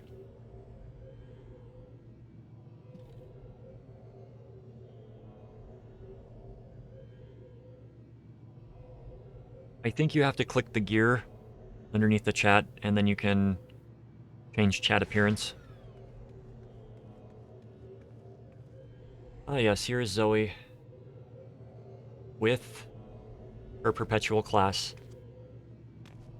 Dragoon as long as I've known them.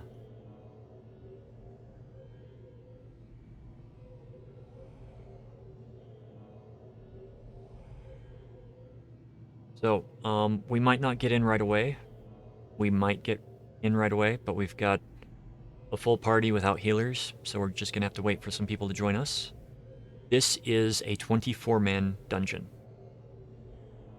You've got aspects of it that require 3 tanks. You've got aspects of it that originally required 6 tanks.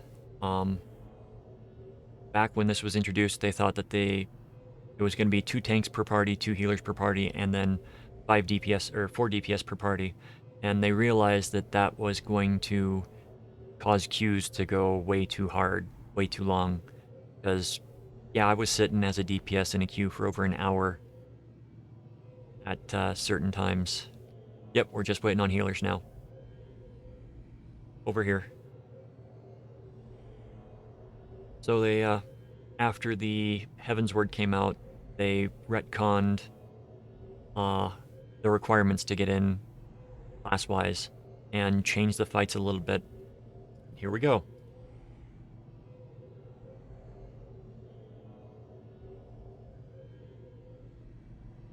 That one tank is me.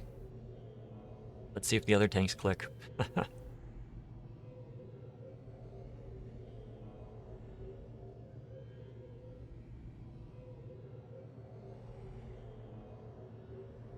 Alright, we got all the DPS, we've got all the healers. There's the other tank. One more. Come on, you can do it, friend. You can do it. Come on. 5, 4, 3, 2, 1. And we're gonna need a new member. I was close on the countdown. So long as all... Okay. Going in this time.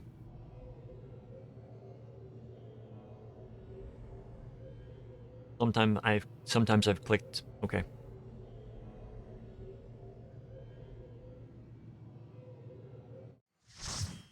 The Labyrinth of the Ancients. This is the first 24-man raid in the game. Let's watch the intro. If plot starts to happen, I will skip it. I think it's just a walk-in.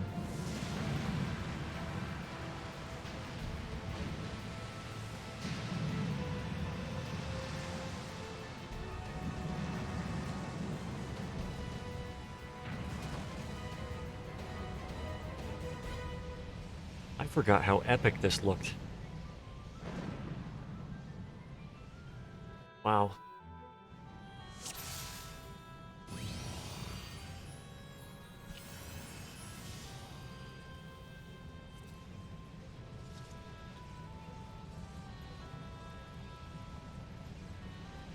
So, when you enter, you will be coming in and going immediately to the left.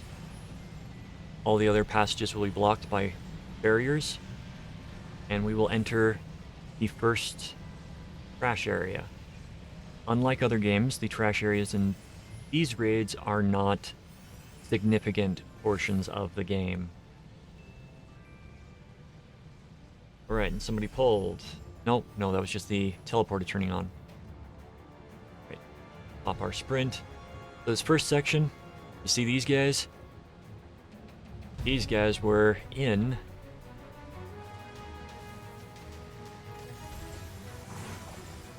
the last boss in one of the dungeons. Now usually you'd tank it over with the group, but I just don't want to get anybody hit. Certain attacks.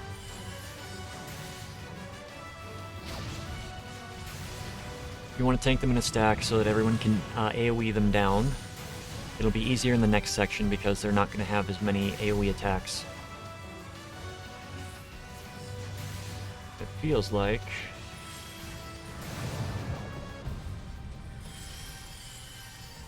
I can't... I'm running in molasses. The debuff disease. Slows my movement and healing. Incoming healing. So the greater demons you want to kill, tank them near each other, do not... You don't have to do anything special for them. They'll do a massive knockback at one point, and you'll be stunned for like a second afterwards, but... like that. They go down fast. Now here, the old way of doing things is one tank per era. And you usually went based upon your party. So B would take middle, D would take left, and A would take right. Or vice versa. Swap C and D. I had my camera backwards. So they are going to do fireballs on the ground. In all of these areas there will be poison that come up. They will do a dark mist. You don't want to get hit by that at all. Aside from the fact that it might kill you, it stuns you as well. Quite a bit. See, he's still stunned. So about a 6-7 second fear. And that's all the trash for the first boss. First boss is the Bone Dragon. The Bone Dragon is traditionally done. The old way of doing it was to gather up, keep the boss in the middle. As soon as the boss dies, he's going to spawn I'm getting ahead of myself. Skeletons will spawn during the fight. Before this boss dies, a tank would grab one of the skeletons, and pull it away.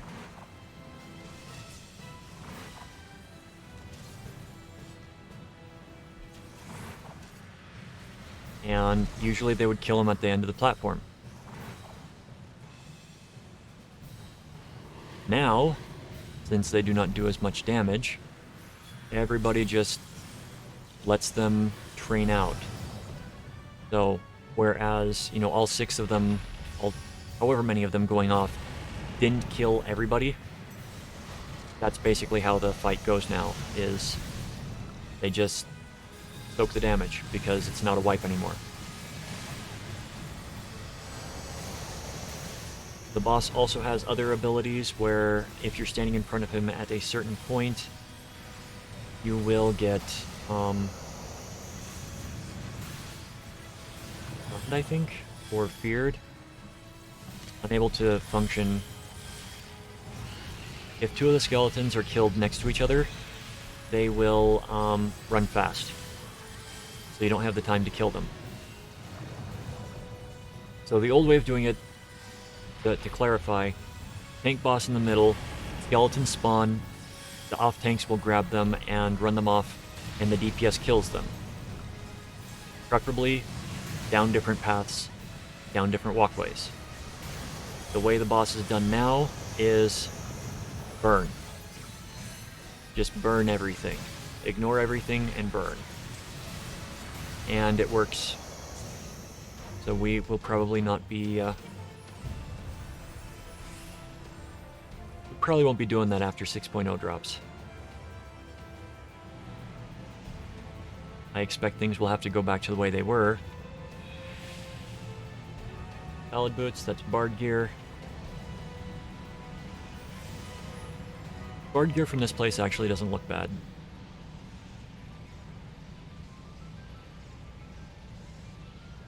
So after you finish that boss, you will take the teleporter that appears in the room, and you'll appear back at the beginning, and you will take the right path.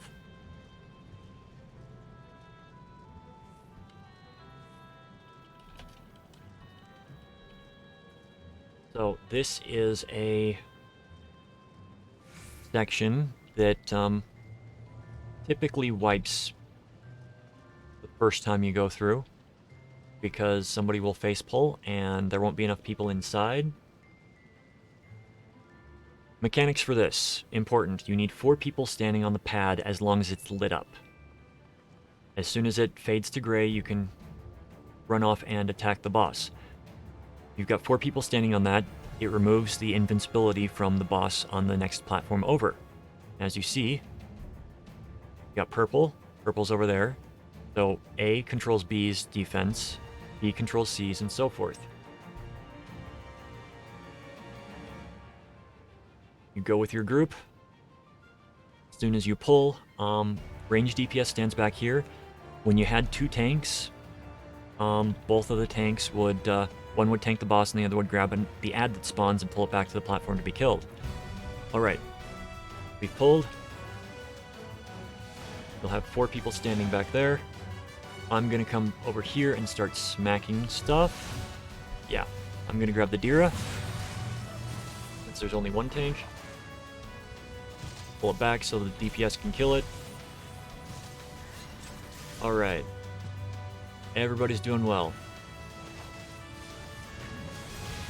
Got a greater demon that spawned. I'm gonna smack it. And somebody over in Siege, in A,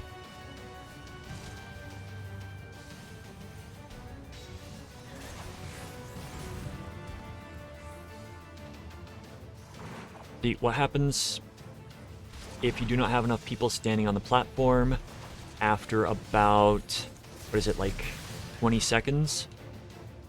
Then a super ad will spawn. The super ad will wipe everybody.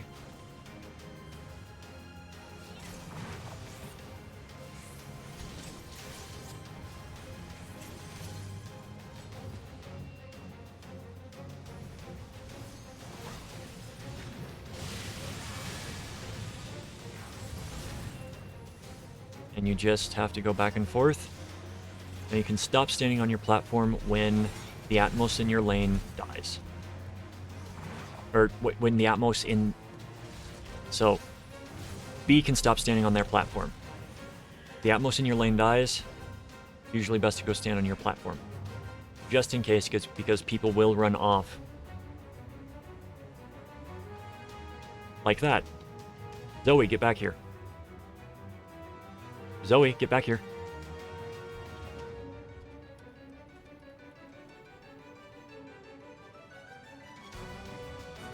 Even right now, we could wipe.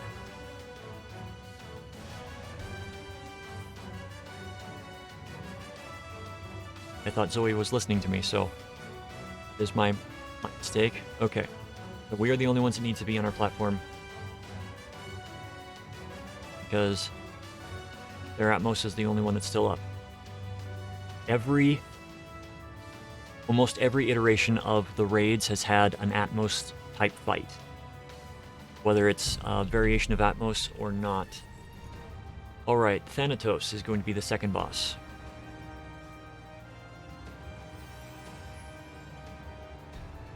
The Atmos fight is one that people screw up constantly.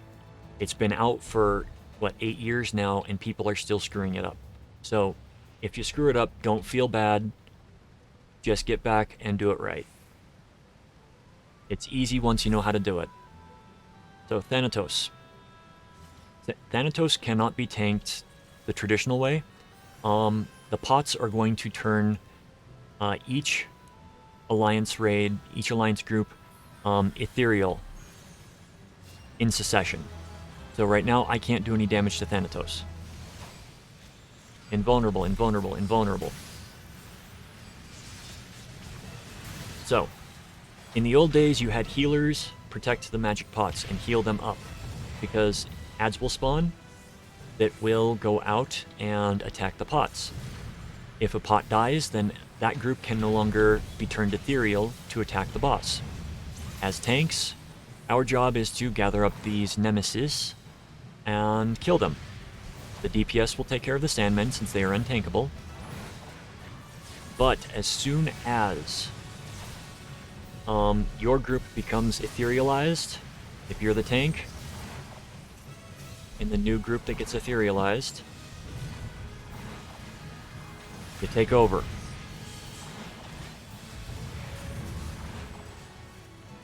Because the last tank will lose their ethereal status and will no longer be able to deal damage or tank the boss. It usually doesn't get to the point where Group C can tank the boss.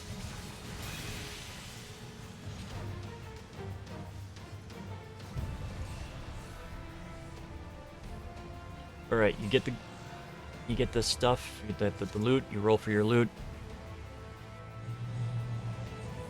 And we head down the center path. Take the teleporter. The final path is going to be unlocked in front of you.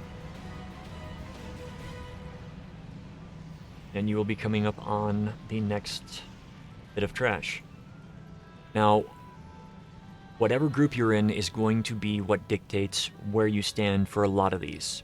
Like in the Atmos fight, you can see still marked on the map, A, B, C. A to the left, B to the center, C to the right. It's almost always going to be like that. I don't know of any variation away from that. So, when you get to a boss fight like this that's in the round, this is not really a boss, this is more trash. A goes on the left, B goes in the center, D goes on the right. So we are going to be going for, remember, auto run.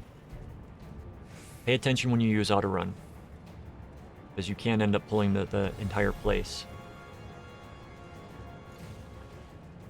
Something to note with the Atmos fight, if you get locked out and you get the teleport in, you will be teleporting to A's section. You will not get teleported to your section. You will get teleported to the one all the way to the north, all the way to the left. So you'll end up here. You can have like the entire raid up here if nobody was standing inside. And it would be a wipe. Okay, so I'm going to run I'm going to engage that Vasigo. That is my Vasigo. You do not want to tank these things near each other. They are not fun next to each other. There are going to be ads that spawn. There are going to be bombs, and there's going to be one called a napalm. The Allegan balloons, you kill. They are going to be going towards the center, but the napalm... Well, the balloons can be tanked. The napalms are the ones that will move towards the center. If they reach the center boss, then the center Allegan bomb, then they are going to blow up for a lot of damage. Make him grow. If he blows up, it's a wipe. So this is the one that you need to kill. All DPS should go on the napalm as soon as it's up. You don't want them reaching the center. I have had it happen, I think, 3 times where the napalm... Nobody killed the napalm and all of them went to the bomb in the center and it blew up before any of these guys got down. But it's been a while since that's happened. These guys are just tank and spank with AoE damage. If you're DPS, do not stand in front of them. I grab the balloon that came over, or not. Okay, we grab that balloon. We will DPS. Napalm is still alive. Our Vasigo is dead. Napalm. Dead. Once everything is dead, you can go to the other bosses. Once all the bosses are down, you can DPS the boss, the mini boss in the middle. And when he's down, then you come to Stairway. And this is going to be against King Behemoth.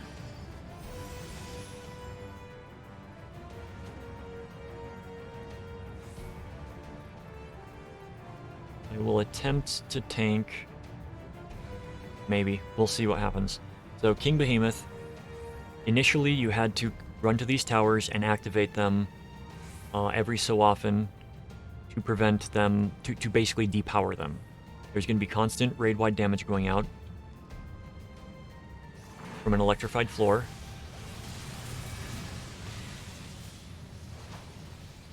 Yep, I'm not going to be main tanking this.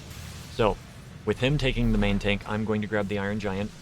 Iron Giant is an important thing to focus on in this one. He needs to be tanked away from the group, away from these things that fall, the comets. The reason why is because Behemoth is going to cast Ecliptic Meteor, and that's going to land. If you are not hiding behind a comet, you are going to die. That is no ifs, ands, or buts. And I am apparently taking both of them because both the other tanks are dead. So we are going to pop a cooldown. We are going to... Crap. These might not be too far away.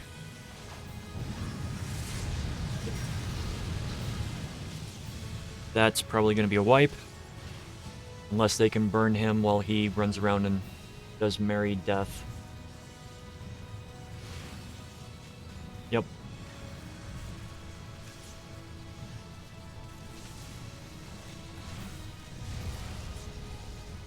So if you get marked with a green dot, that means a meteor is going to come down on your head. And you want to stand behind the meteor. If it's too close to the boss, you are going to get hit by his cataclysmic ability.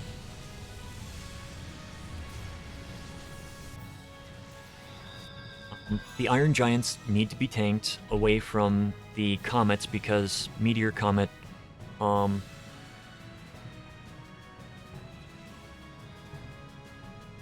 because the Iron Giant can destroy them. He'll do a cleave attack that destroys them. So that is why I was grabbing them, and you don't have to be standing right behind it as long as you've got line of sight between the attack, which is centered on King Behemoth, and where you're standing. If you've got a comet between you, you're good. You will block the damage.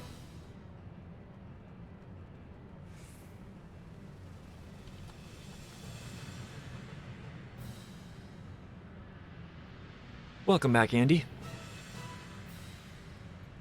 So King Behemoth, I'm not going to be main tanking him because, was it Renegade was doing much more threat than I was.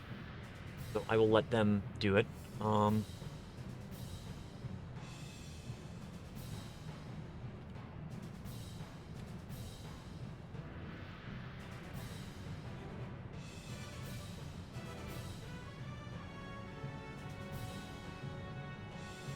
There's just some general friendly jiving going on, and there's like no hostile anger in the party chat, which is nice. There's just like friendly, just friendly ribbing. That's the word I was looking for. So, as I was saying, originally the towers, the raid-wide damage would get more damaging as the static built up in the towers. So you'd have one person, usually a tank, go over there and click on the energy tower console. The reason why a tank would do it is because you would take damage. Come on, get over to me. Now there's a good chance that this guy is not going to get killed. You also had to focus on killing the Porobuses. Okay. Because, see, he did a hit against the comet. Caused a lot of damage. The towers could also deal damage to comets as they were on the ground. I can't pick up that other Iron Giant. I'm going to tank a Behemoth. Run, run, run, get me a heal. Heal me, please. I'm gonna pop my cooldown just in case. Now, if you are tanking and you pop your hallowed ground style cooldown and you get hit with the meteor, you're still gonna die. Because if you read it, it says impervious to most attacks. So, it's sloppy, but that's King Behemoth down. That rarely happens.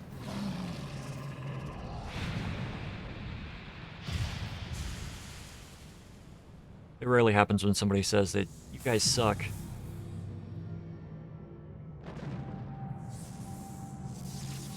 This isn't story, this is just really cool cutscene that I have not seen in 8 years.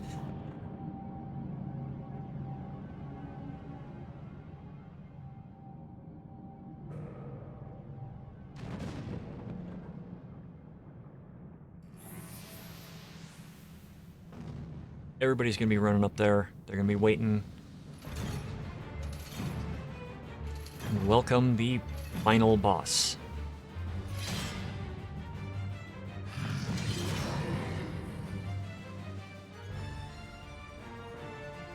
So, shortcut.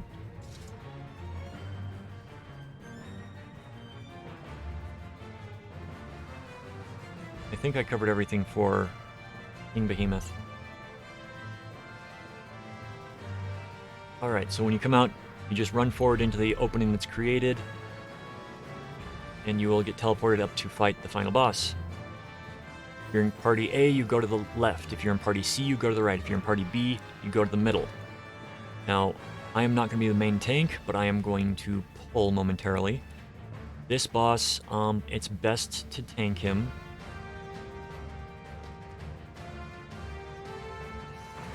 A little off-center, and you turn him away from the raid. The reason that you want to do him a little off-center on the first pull is so that people have an easier way of running back to their platform. The platform back here is going to turn to fire, so you don't want to be standing there. About a quarter of the way through, boss is going to run to the middle, and he's going to start casting Ancient Flare. And everybody wants to run back to their platforms and stand on them. We will cast Megiddo Flame, which will gradually get more area of effect as the fight progresses. We're getting close to when he's going to run out. This attack pattern is going to get progressively denser. Okay, he's running to the center, so we run back to our platform. Ancient Flare. We need people from every party. If you're caught in there, you will die.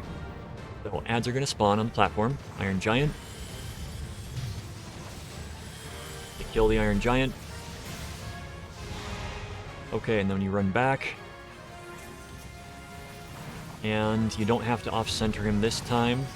Just run through and put him there proper. Looks like the other tanks have dropped their tanking stance, which I'm grateful for.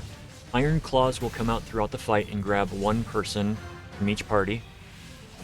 And it's best to kill them. Run back, off your sprint, get back to the platform, get the shield up, and we're wiped. That is why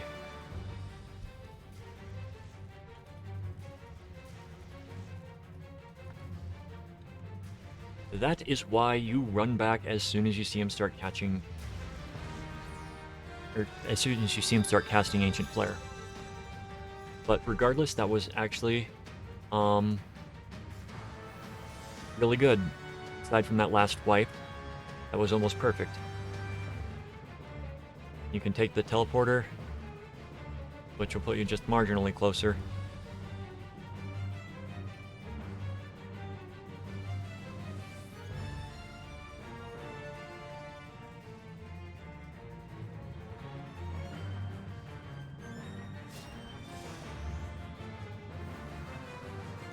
Alright, when we get everybody back,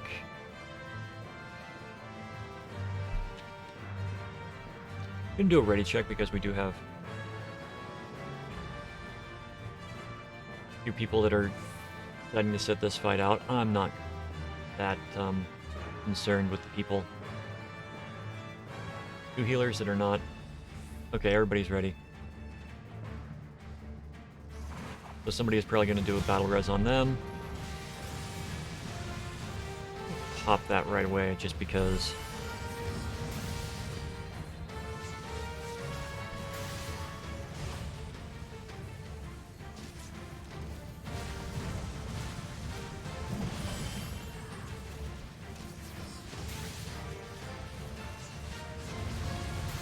Ooh, somebody wanted the onion mask. Alright, so if you're standing in the Abyssal Slash, move out of it.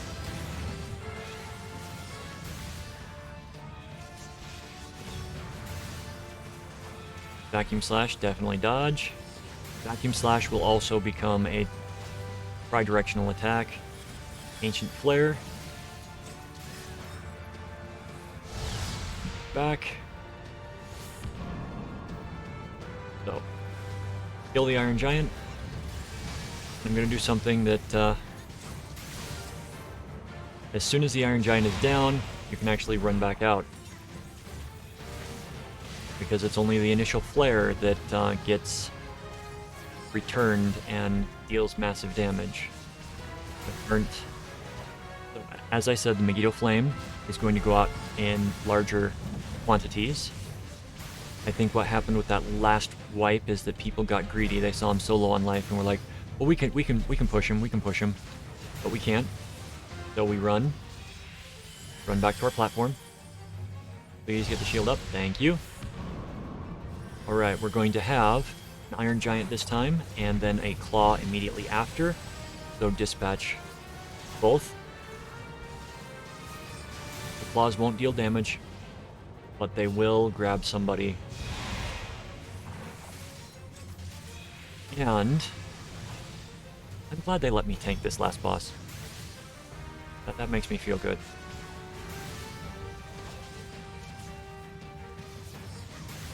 Oh, and Bobby pulled threat right at the end. That's perfectly fine. But that is Labyrinth of the Ancients.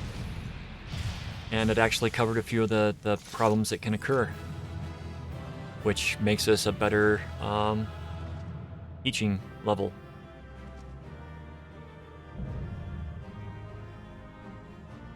And this unlocks the next one. You've got some quests to go through for the next. I am going to take my Pantaloons of the Light, pass on everything else. Give a player comm to, yeah, the newbie.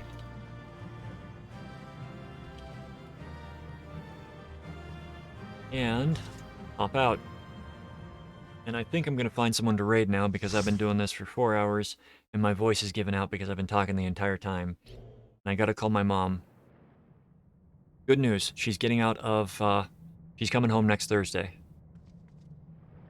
And I'm gonna find someone to raid. Skip the cutscene. And let us find somebody that's on to raid. Let's see who's on.